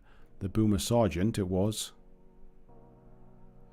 The Boomer Sergeant. It's still one of the best Mantic models for fantasy. Yeah, I love it as well, mate. Just saying, whatever you build, it might encourage me to finish mine. Then we can have a game and you can whoop me. Well, I tell you what, mate, we can always try and get to like an ambush level, you know, like 500 points or something like that, and get started that way. That'll encourage us both to, you know, at least get started. Clay saying quick, confuse him and say Ratkin more. Just saying, I really enjoyed building the goblins. And RG saying Rob Berman's Goblin Army looked fantastic. I saw some pictures of it recently, mate, when he'd been at, was he at the Bull Run recently, I think it was, or it might have even been Clash of Kings, and it did look fantastic. Rob's a hell of a painter as well. He does a really good job. Big Dave says shame Rob is selling his gobos. I didn't know he was selling them, mate. There you go. Yeah, Matt says 2 armies will be mega distracting. Yeah, and that's the only reason I wouldn't buy a 2-player starter set at this point in time, is because I want to kind of concentrate on one thing. Random Tasker saying find someone to split the box with. It's hard enough for me to find people to play games with, never mind somebody who wants to buy models off me. Peter says Sands of Armand actually gets you Ogres and Empire of Dust. Yeah, I know, but I don't need to be doing 2 armies, that's the problem. Tony saying, does this mean we'll see you at Clash of Kings next year? Somebody else asked me that today, mate, in the Facebook group, and my answer was I haven't bought a ticket yet. But this is the idea of this is I want to have a project for next year, like a hobby project, something to work on. Obviously, I like playing games as well, so I'd be mad not to be playing games with them. But if I can get to a stage, maybe February, March time next year, and I feel like I'm on track to kind of achieve getting the army all built and painted, I might kind of put my name on the waiting list and try and pick up a ticket. There's always going to be people dropping out nearer the time, and I think getting a ticket won't be that difficult, because I think people will drop out. But yeah, I haven't got a ticket yet. So yes, I'm a really long-winded way is potentially, mate. Potentially you might see me there. Greg saying, man, I'm glad I don't play army-sized games. Shatterpoint lets me paint 4 at a time and generally unique. Have to be seriously disciplined to stick to armies if you want them painted. Yeah, you do, mate, but like I said, as I said at the start, and I'll continue to say as well, I'm saying this is a hobby project. This is not just about getting stuff done to get it played. This is about kind of having a bit of artistic, creative license and to paint an army and to have that aesthetic of seeing how cool it looks when it's all done. And I'm not putting a time frame on it. It's just something I'm going to work at gradually over time. It might be I paint for a little bit, you know, and then I might take a few weeks off and I paint something else, or I don't paint for a bit and then I go back to it. It's just a bit of a kind of like a hobby project for next year, really, rather than overwhelming myself with like 25 different things to do. This is just going to be the one thing that's my hobby. It's kind of, that's where I go and chill and that's where I relax doing kind of thing. Type 40 TARDIS says, what about a goblin circus? Gobos as clowns. The giant is a man on giant stilts. Ramshackle gobbo clown cars. Yeah, maybe not for my first army, mate. Peter Cooman says, is Vanguard still a thing? It's a thing in terms of it still exists, mate, but it's not really supported by a Mantic at the moment. And that's not them kind of being a bit shady or anything like that. Essentially what's happened is they wanted Vanguard to be the kind of the entry point into Kings of War, and what they found out was and I guess they could have, like, they probably realized this early doors, but because you play a Vanguard with individual models on an individual basis, and you play Kings of War, majority of folks I would suggest play Kings of War with multi-bases. The models don't really transfer over. Rarely would you be using them as single bases in both Kings of War and Vanguard. Like, what they found is that ambush is the first steps into Kings of War. And what that did was it left Vanguard out there on its own, kind of as this weird random game that it didn't really know what to do with. So their plan really is to revisit Vanguard in the future, and try and change the game, make it more like, this is not saying to copy Dead Zone, but more just to kind of, as how popular Dead Zone is in their sci-fi universe, to do something with a skirmish game like Vanguard, where it's maybe more kind of heroes and monsters, that the models that you do have on individual bases, rather than the stuff that you put on multi bases. So I think that's something they're going to revisit in the future. It's certainly like on their plate, if you like. They're talking about it, but they're not quite sure what it looks like at the moment. So yes, it's still a thing, but it will change. Nosef says, as a proud Goblin Army owner, I say, don't forget more Pup Launcher. Truly amazing model to play and devastating in Vanguard and Kings of War. Yeah, I'm kind of not that worried about how they play in the game, if I'm perfectly honest. I'm not the kind of person that's ever going to be challenging top tables. Like, it'd be nice to have a painted army to turn up to events and have a few drinks with folks and play some games, really. That's as kind of competitive as I'll get with this. Jess is saying he's done his with red caps and a bit of a labyrinth theme. Yeah. Blizzard is saying, I plan on doing my Empire of Dust army with purple instead of blue. Purple would work as well, mate. Yeah, definitely. Is it Trehan says, I have to get a more Pup Launcher, but yes, skeletons. Jess is saying, who gets those massive crows? They're awesome. Yeah, so they're Northern Alliance ones. Let's have a look at the Northern Alliance range as well, because we've not really talked about those ones. So Northern Alliance, again, like as I said before, I've kind of been doing these buildings and stuff. I was definitely, at the back of my mind, was thinking these would make like a really cool little like Northern Alliance village kind of thing that they're defending up on the wall. I love this. I love the snow, the winter theme, like these really big kind of thick wintry coats.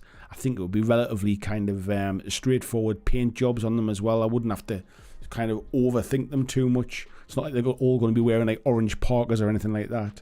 But yeah, they do have some cool models. But because they're almost the outcasts of Panathor, the people that have been cast out from their own like sort of little clans and villages and factions and stuff, you get some really unusual models in this range. So you can have a Frost Giant, you can have this kind of Cavern Dweller, you have these the Frost Claw Riders.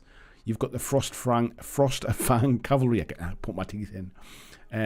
You've got these Icekin Hunters and the half-elf Berserkers. You've got Dwarves in there as well. You can have some of the Trident Realms, the kind of the fish people in there. You can have some elves in that. You can have Ice Elementals. They've got Bolt Throwers. They've got the Northern Alliance Lord on the Chimera. There's a real mix of different things, and you could definitely theme them as like all tribesmen if you like. You could have them almost an all elf Northern Alliance. You can do what you want with them, really. They've got the Tundra Wolves, which I think look great. You've got like these models here as well. So there's a good mix of bits and pieces in this range that would kind of allow you to do something a little bit different in terms of not just paint the same models again and again kind of thing. He's riding like a goat. Got this guy. This is a great model. I think I've already got this model actually for Vanguard. So yeah, the Northern Alliance have got some cool stuff in the range as well, and it's like saying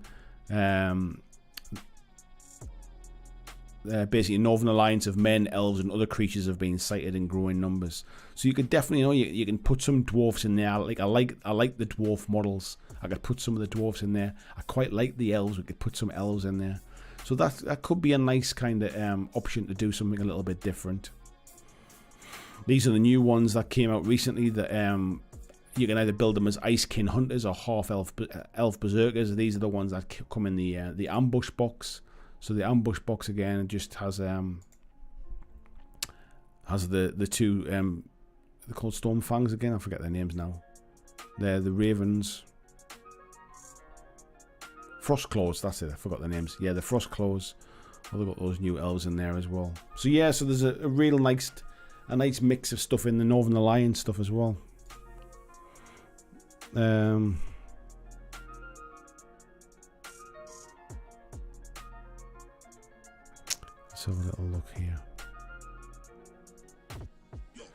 Oops. Let's have a little look here. Oh, there we go. Yeah. Yeah, Trian saying deserts get cold at night. Yeah, exactly, mate. Big Dave saying I haven't looked at the Empire of Dust for a while. Hadn't noticed how much stuff they've got now. Yeah, when they got their kind of their new stuff, was it last year maybe, or maybe even the year before? Some of the bigger models like the Dust Idol and stuff, they're really, really cool. John said I found Empire of Dust fairly tricky army to play. It's a bit like playing 3D chess. I did Empire of Dust for mine, really dark with a fair amount of object source lighting for them. Oh, that looks cool, mate. I don't think I've seen them yet. And Tony's saying, yeah, Empire of Dust set as White Walkers. Nice. Yeah, that's what I mean. I mean, the idea of doing them something a little bit different, to try and, like, you know, just to make them my own kind of thing. Super Pumpkin Man saying you could go off with white or red instead of blue for Empire of Dust. Yeah, I think the only problem with like red is if you go for like that sandy feel, the reds end up being a bit too close to the sand colour and everything. It starts to kind of almost fade into one a little bit. Haxan saying there are definite colours associated with the ancient Egyptians. Of which one is the blue? Have a look at Anchor board game painted images on Google. I haven't started painting my copy yet. Yeah, that's a good shout, mate. VG's saying for an alternative Empire Dust colour scheme, Google some Egyptian art. Yeah, pull different complementary colour schemes. Yeah, definitely. I mean, the blue and gold, it's very Tutankhamun kind of inspired. But yeah, they definitely had kind of like jade greens, like emerald greens. Definitely some reds and things in there. But I think it depends as well upon the base. And once you start to get that kind of that sandy, orangey yellow base, you don't really want it to kind of clash with that, really.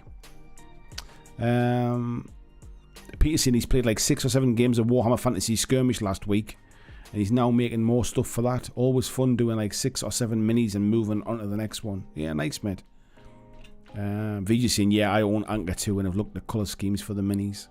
Clyde saying somehow mangle the monthly challenges so your Kings of Army always plays in every month.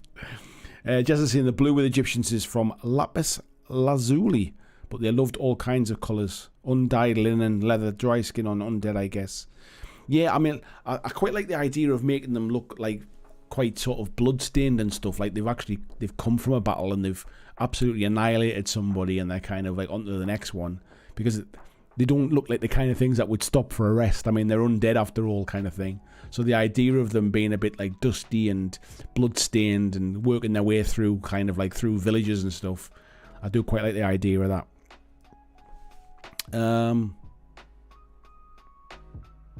Greg saying, seems my hobby project never ends. Seems there's always something next in the queue, but I like to jump around different game systems and minis. A little restart when you get bored with one type. It's one of the things I want to try and stop myself from doing in the future is jumping around between different mini games. I'm having a bit of a clear out at the minute. My garage, my studio was just becoming overrun with boxes of stuff, and it made me feel a little bit sick. I've basically pulled it all out of the garage at the moment and put it in my conservatory just to sort through it all and like sell some of it off. I've been selling some bits and pieces online, and it's actually quite nauseous to see it all in one place like that. And I just kind of want rid of it all now. All of the old stuff I'm never going to get around to playing, part finished things I've never going to gone back to. And doing the YouTube stuff doesn't help as well, because you're constantly kind of talking about new stuff, or somebody sends you something to have a look at, and you maybe do something for a video with the ideas of coming back to it, and then you never do because something new comes along, or basically other gaming group that you're playing with, like, they move on to a different game, so you play something else. So I'm trying, part of what I'm doing at the moment as well is to try and get rid of my backlog, get rid of the old stuff, and almost start with a clear head, really. And that's where the Kings of War stuff comes in, really. I just want a new project that I'm really invested in for next year to just plug away at and just kind of just keep going with that, really.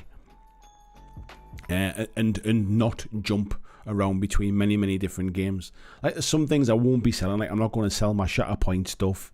I don't think I'm going to sell my Marvel stuff. Like even just as hobby projects to sit and paint them, and like I quite like those models and stuff as well. And they're the kind of things I'll quite happily put on display, even if I never get around to playing them again. But yeah, I think that the Kings of War thing, I've always wanted to paint like a big army and I think this coming year is going to be the year I do it.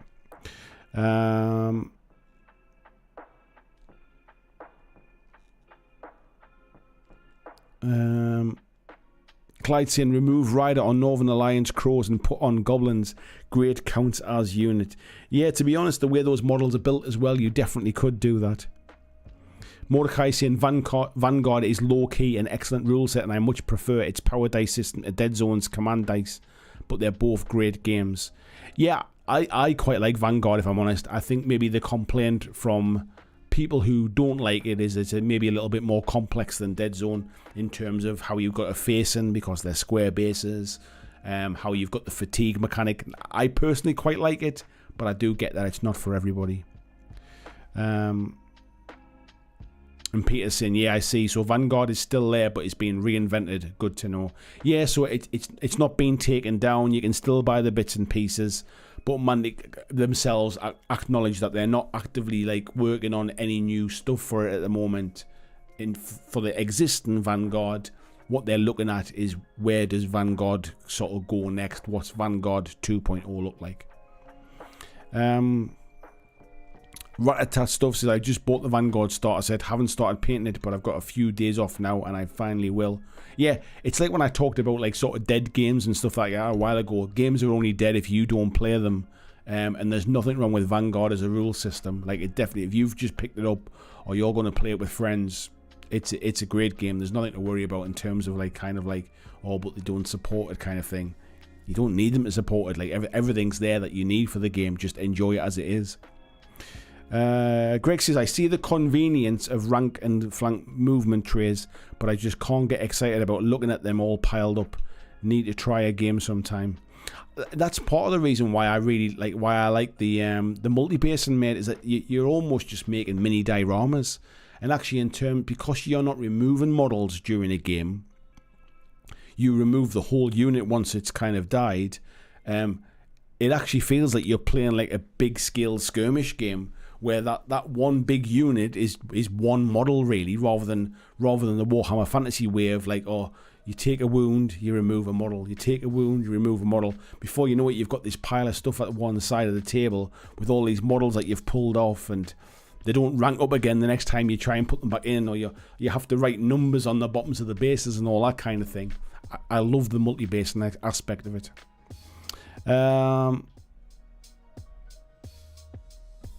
Blizzards are saying Northern Alliance are a great army too. Yeah, they're definitely army. Loads of variety.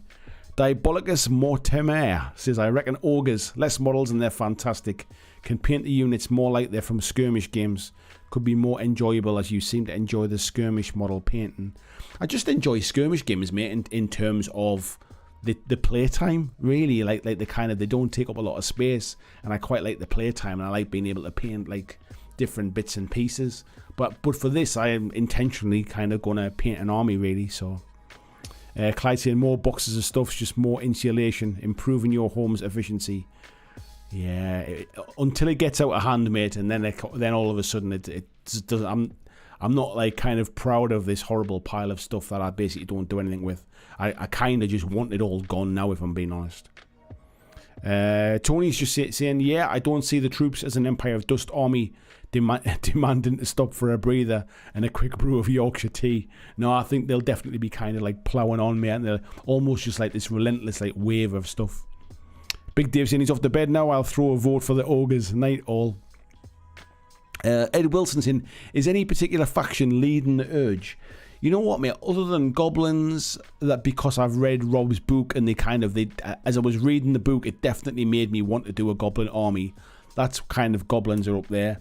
Empire of Dust, I really like the idea of this just like never-ending wave of kind of like skeletons coming towards you. I do like that. I like the ogres in terms of you can have some goblins with them. It's a low model count army. I like the Northern Alliance because there's some variety in that, and I love that kind of wintry theme, and I feel like I could kind of like theme like a nice table and stuff with that kind of winter theme. And again, the Night Stalkers, really nice models, good range of stuff, and also going to be used in Firefight very soon as well. So though I would say they're probably my top 5. That's probably the ones I need to narrow it down from. Jez is saying, yeah, the modelling options for multi-basins are a real draw for me to Kings of War.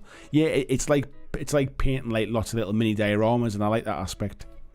John says, before I joined, did you talk about Rift Forged Orcs? He says they look cool. I'm looking forward to doing them. I did, mate. I ruled them out purely on the basis of I just didn't fancy doing them, mate. That was all. I can't remember what I was saying about them. But then I do like the models. Where were they? But there's not. I don't think there's really the variety in the range for me. There's just a lot of green ogres kind of thing, and that was the reason. That was the reason why. Basically, it's a nice range of stuff. It feels like something that will continue to grow over time, I think, and maybe it's something for down the road. Ed saying Northern Alliance via Oathmark minis would look great. Now I'm going to stick with Mantic minis, mate. I'm playing a Mantic game. I'm going to stick with Mantic minis. And Ed saying, yeah, he loves the multi-base aspect as well.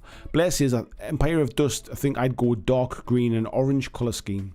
Green and orange. I wonder how that would look. I mean, they definitely go together as colours, but I wonder how it would look on the models. Let's have another look at the Empire of Dust range and see how. Because I don't think there's actually not that much on them to paint. That's the thing. So if you look at, let's have a look at the Revenant Cavalry as an example. So, like you've got some kind, like you've obviously got the skeletons of the horses. You've got a bit of armor on the front, and then you've got some cloth on the side. Now the armor's obviously kind of it's metallic. So it's leaning you to go towards like metallic colours or certainly metallic finishes, and the blues are almost the accent colour to make them pop. So you could go with kind of greens and oranges, but I suppose you'd have to go. I'm trying to think how it would go. Let's have another little look at the. I think I'd have to maybe Photoshop. Mock one up and see how it went, because on some of the stuff where you've got a bit more kind of a bit more of a colour, sort of a bit more space for the colours. See, this is, I keep coming back to the blue and the gold. That's the only thing, because I think it looks fantastic. I think it's a great colour choice, but there's like, because if it wasn't gold, you'd either have to go with like a bronze or a silver. Because I think my only worry is if you start going with like bright colours, it ends up being quite garish. That's my worry for it. That's my only worry. But I do wonder whether you could like really kind of almost like winter theme it. So if you went with silvers instead of the golds, maybe even the silvers and blues, to like tone it down a little bit and sort of like make it very, very cold looking. That could work. We'll see. We'll see anyway. We'll see. Anna Robinson, good evening, Anna. How you doing? She says, evening all. Sorry I missed the stream tonight. Hope you had a good one. We're all having a good one. Thank you very much for asking. Ed saying that's fair. To be honest, they're a nice company to support, and units come ready boxed to build and go. Yeah. Random tasks is why not stone weapons? Why not stone weapons? What does that mean, mate? In relation to what? Stone weapons. Clyde saying, in bulk jobs I always look for how little I can get away with. Undead, gobos, orcs. I'm doing this as a hobby project though, so I'm not trying to cut corners. I'm not trying to do them fast. I'm not really worrying about like sort of getting them done and moving on, if you like. It's, you know, I'm doing them to enjoy that aspect of painting. So cutting corners, if you like, or how little I can get away with really doesn't really play into this one at the minute. Clavax saying you could paint them like they're ghosts with a green or blue effect, like the Night Haunt from AOS or the ones from Lord of the Rings. Yeah, you could do, I suppose. I could do.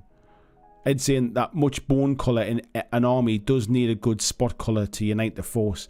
Yeah, that's it. It does need something to really pick it out. Now I could go with like a really, you know, I'm thinking along the lines of what was it kind of, what colour am I thinking of here? Like if you went with that kind of like that screamer pink is your main spot colour, and kind of highlight it from that one to really, you know, really sort of stand it out. But then again, like I've got to think about, I can't get my head around not putting it on like a sandy base for Empire of Dust. And I think if I can get my head out of that, the colour choices could change, because what I don't want is I don't want something that clashes with that kind of that sandy base, if you like. Haxan says I'll be painting them so that the metal was decayed and the cloth was damaged and dirty. I just like weathering. Yeah, there's that as well, mate. Like really kind of toning them down or having them kind of blood splattered and stuff.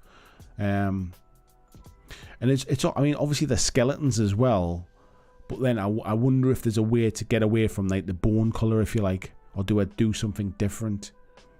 That's what I need to try and get my head around. And Ed's saying, yeah, primary colours probably go strong red or green, yeah.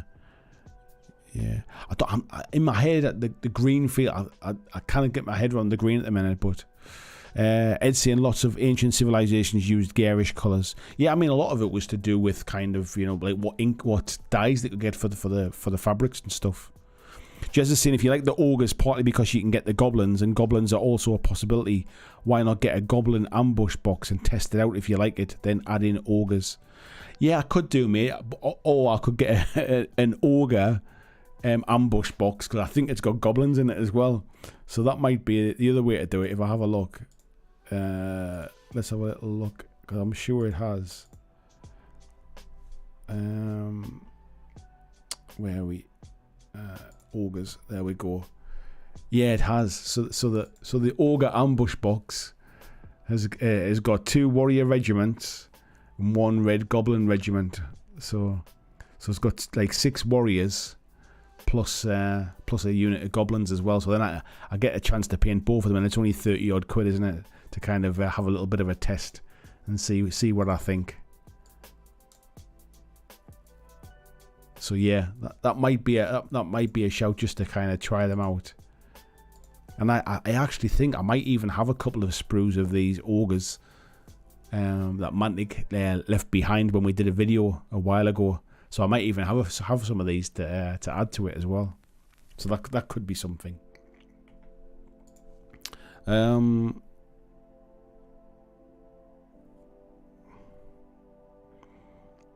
John saying Green Stuff will do a really good Egyptian roller, so rather than sand it could have stone colour base. Yeah, it could do actually. Yeah, that's a thought. Do it over like a stone like sort of basin and stuff like that. I think in my head I think I'd still end up kind of like having the stones kind of showing up through the sand kind of thing a little bit. Clavac saying not all of Egypt is a desert. You could do water effects like they're on the Nile, the Mediterranean fields or Rocky Mountains. I mean, at the end of the day, they're not in Egypt, are they? They're in Panathor. And when you look at the map of Panathor, let's have a little look here, because I do have a map of Panathor here randomly. When you look at the map, obviously, like, for all they've come from the deserts, if you like I'm assuming they've come from down here where the, you know, like the cracked lands and stuff like this. They're going to be from right down here, and around here. They're like, you know, they're going to fight elsewhere. They're going to go onto these kind of green lands like the Eldenhorn. Like they're going to come up into the Winter Mountains at some point and like work their way across, so that they can like realistically be fighting anywhere. But I just like it, you know, it's like anything. I've got that theme in my head kind of thing of the sand on the bases kind of things. Haxan saying I do a lot of my skeletons brown and then just touch up the lighter colours so they look aged. Yeah, that's a shout as well. Greg saying I need game variety to enjoy the hobby. I'll buy a skirmish game, paint 2 or 4 factions of 8 or 10 models each, and then consider it done. Have many smaller games in this state so I can just grab and play. I don't play nearly enough, mate, to be honest. Like I don't have that like kind of like group of friends who I play lots of games with. So I'm being more realistic actually, and just like I'm far better off getting into a hobby project and painting one bigger army than I am painting lots and lots of different games and never playing any of them. Yeah, just saying, oh, I get that, yeah. Johnson, grimdark skeletons with a dark earth base rather than sand. Yeah, that could do it as well. Like, I like the idea of them being not quite as clean and kind of shiny, almost being grimy and blood-stained and kind of like, you know, like as if they've been through a lot of battles and these are the ones that are left kind of things. Clyde saying, assume that the undead just kill the vegetation they march upon. Yeah, that's not a bad shout. Actually, kind of like this kind of like weathered earth or kind of like dying earth and stuff like that. I do like that. Artis Empire, good evening, mate. How are you doing? He's saying, yeah, Clyde, that's a cool idea. Some withering plants on the base. Yeah, I quite like that idea, actually. So we're getting towards the end of the stream now, folks. And I would suggest that you've definitely helped me out. You've given me some excellent ideas. I'm not 100% sure I've kind of nailed down one yet. I think if I'm being perfectly honest, I think I've probably ruled out Northern Alliance and I've ruled out Night Stalkers purely based upon the fact that I keep going back to the ogres, the goblins, and the Empire of Dust. So I think that's where I'm kind of like leaning. If I'm being perfectly honest, I might be leaning more to ogres because then it means I can do goblins as well, but I haven't got to just do goblins. And the cool goblin units that I'm kind of I like.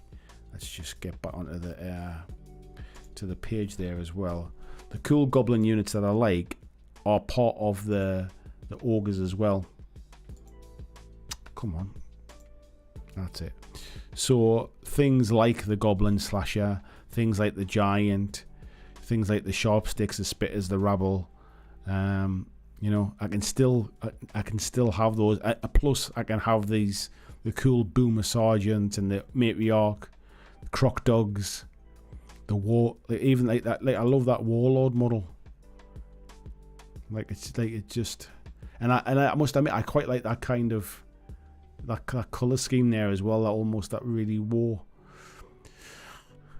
That could be a shout, and maybe even do them with like a different skin colour rather than that kind of orangey red that you see them, or you know, maybe do them a different colour. So yeah, I think when I did Troll Bloods, I think I had. Oh, they might have been blue in the game as well. I had blue Troll Bloods. When I painted mine for War, what was it called again? War Machine. Mine went blank there. So yeah, I think I've narrowed it down. Empire of Dust, goblins or ogres, I think at this point. Just saying, dig out the ogres you have, do some test schemes, see what you think. It's a good shout, that, mate, actually. I think I found them the other day when I was clearing out the garage as well, because the idea with the garage is I'm getting it all back together again after I ripped it apart. I was mentioning that last week where I had to take it apart to do some electrical work, and I'm basically putting the garage back together, but I want to get out of there all the stuff that I've basically just been storing on shelves that I never ever do anything with it. So basically it's either gonna it's all being sold off at the minute. So if anybody's interested in buying any of my stuff, give me a shout. I'll put some pictures online. You can see what's there. I've got a few offers for bits and pieces. I've already sold some of it over the weekend. So I've already kind of sold a few bits and pieces, and yeah, and somebody's kind of somebody's made me a potential offer to just like to kind of buy everything as a job lot as well. So I'm looking at that. So yeah, that'll clear my backlog, and then I can start on new projects. So I'm not buying anything until I've kind of got rid of all the old stuff. But then at least I can just say, well, I'm not being distracted by the pile of stuff I'm not doing anything with.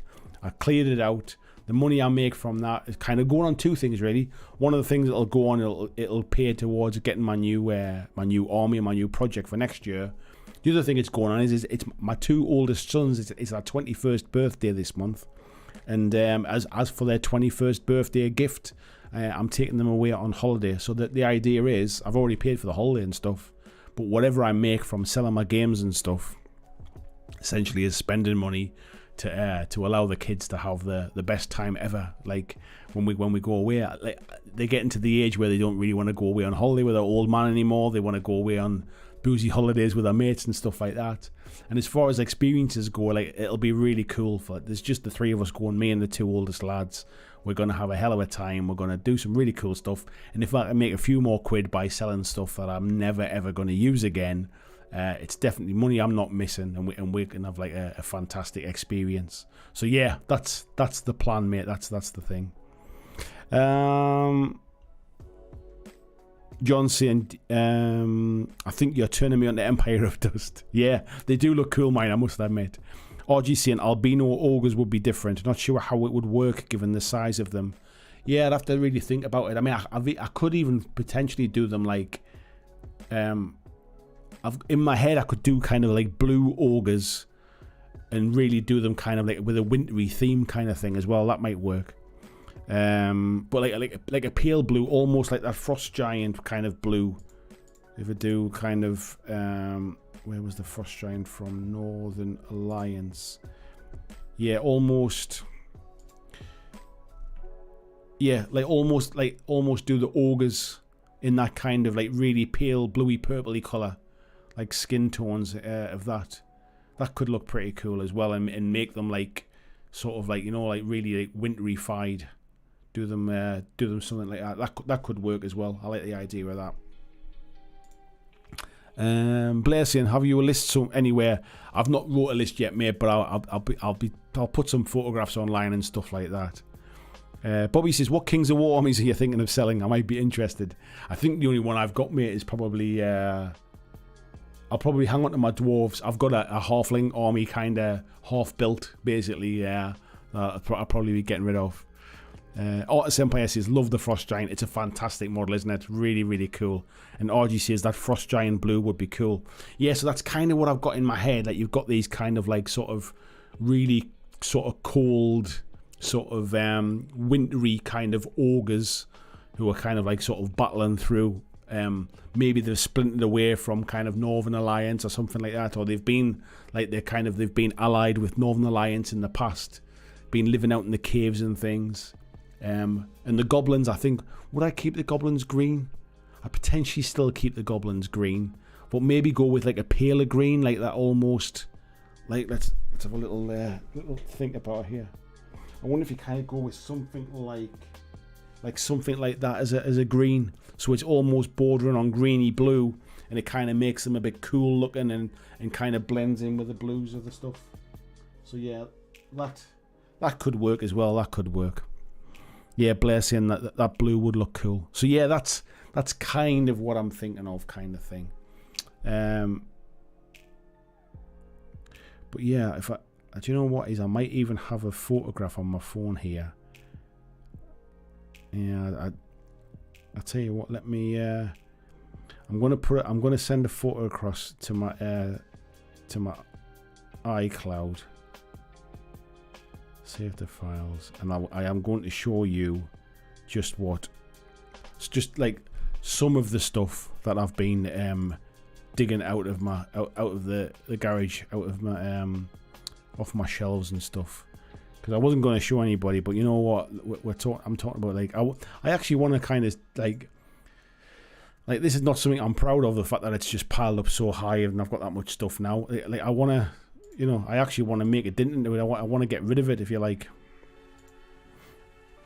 So, prepare yourselves, folks. So this is some of the stuff that I've been kind of digging through.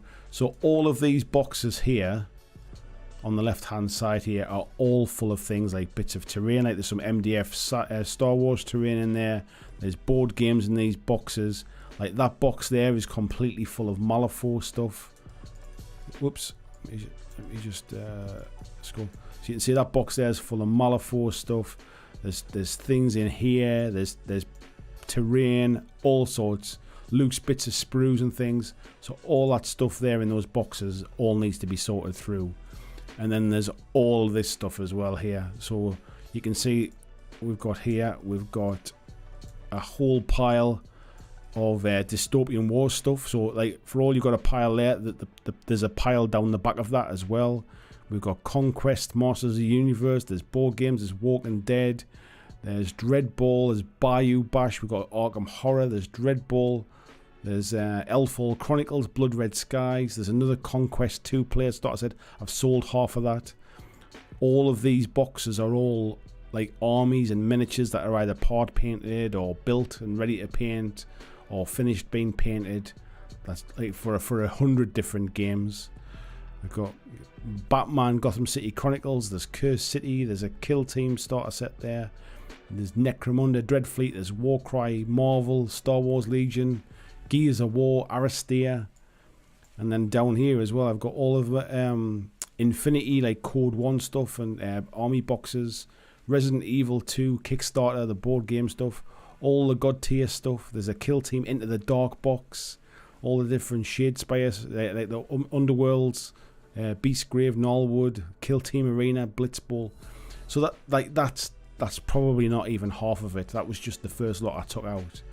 And not all of that's going to be sold. There's stuff there that I will be keeping. I'm not literally kind of like getting rid of everything, just kind of like for the sake of it. There's stuff there that I will go back and play, and I will hang on to.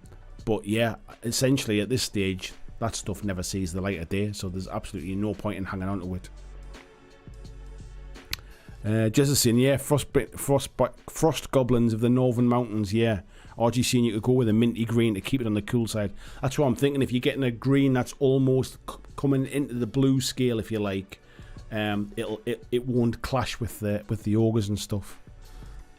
Yeah, Clyde saying Frostbitten Gobbles would be great. You can even add little icicles on their nose tips, yeah. And Super Pokemon saying that's a whole lot of everything. And Jezzasin, you could open a shop, dude. Honestly, mate, that's not even half of it. I've got stuff in the loft as well that I basically haven't even brought down yet. It's just that's not in my line of sight. Like I need to get rid of it now, and it's purely based upon the fact that it'll just not get used, and I'd rather it went to people that are going to use it, or I just kind of want it gone now. Really, I want to start afresh. I'm not giving up on the hobby. I'm not giving up on any of that kind of stuff. It's got out of control. There's too much stuff there now, really. So yeah, Peter saying Dreadfleet, and Nosef saying time to go. It's time to go for me too, mate. To be fair, I'm getting to the end of the stream now, and yeah, I'm ready to go. Greg saying, okay, I get it. I'd kill myself if that was my backlog. My brain couldn't take it. Do you know what it is, mate? It was one thing when they were all on shelves and in boxes and stuff like that and scattered around. Putting them all in one place, I literally felt physically sick when I saw it. And like, one of the things that went through my mind was like, imagine if the worst happened and I dropped down dead tomorrow. Like, my poor wife has got to sort all this shit out. She's got to find a home for all of this stuff. And like, the fact that it's not getting used, it'd be one thing if I was using it and it was stuff on display and things, but the fact that it doesn't get used, nobody's using it, it's just gathering dust. It needs to go, really. Yeah. Colin saying, pity, I love the Resident 2 board game. I love it too, mate. There's loads of stuff there that I love, but I just never get to play them all. So what's the point in just hanging on to them if they never ever see the light of day? And Jez is saying, yeah, good show, folks. Hope it's a bit clearer in your head, dude. I think I might have narrowed it down to that kind of. I think I've definitely narrowed it to either Empire of Dust, if I can come up with a clever idea to paint it in a different way. But I feel like I've got like a clear plan for like ogres there when I was talking about that kind of like cold, frosty ogre thing. I think I quite like that idea, and that might be where I go with it, I think. Also, the beauty of that is if you start doing like snow on the bases, you can cover up a multitude of sins on the base. Nice one, folks. Right, so we'll call it a night there. Thank you very much to everybody that's been in tonight. Don't forget to drop a like on the video if you enjoyed this. Leave a comment. And yeah, I will see you all next Monday for next week's live stream. Bobby saying, it's great to hear you're ramping up your own hobby enjoyment for next year. Yeah, I need to get back to painting, mate. I've kind of, as you can see from that pile of crap, that's basically just, like, it puts me off painting, mate, because like, it doesn't matter what I'm trying to concentrate on. I've got 25 things that are basically all just looking at me going, what about me? Like, what about me? So yes, it's time for a good old clear out, both mentally and physically. And get on with painting and have a nice little hobby project for next year and try and improve my painting as well, mate. So, yeah. So take care, folks, and I will see you all next week. Bye now.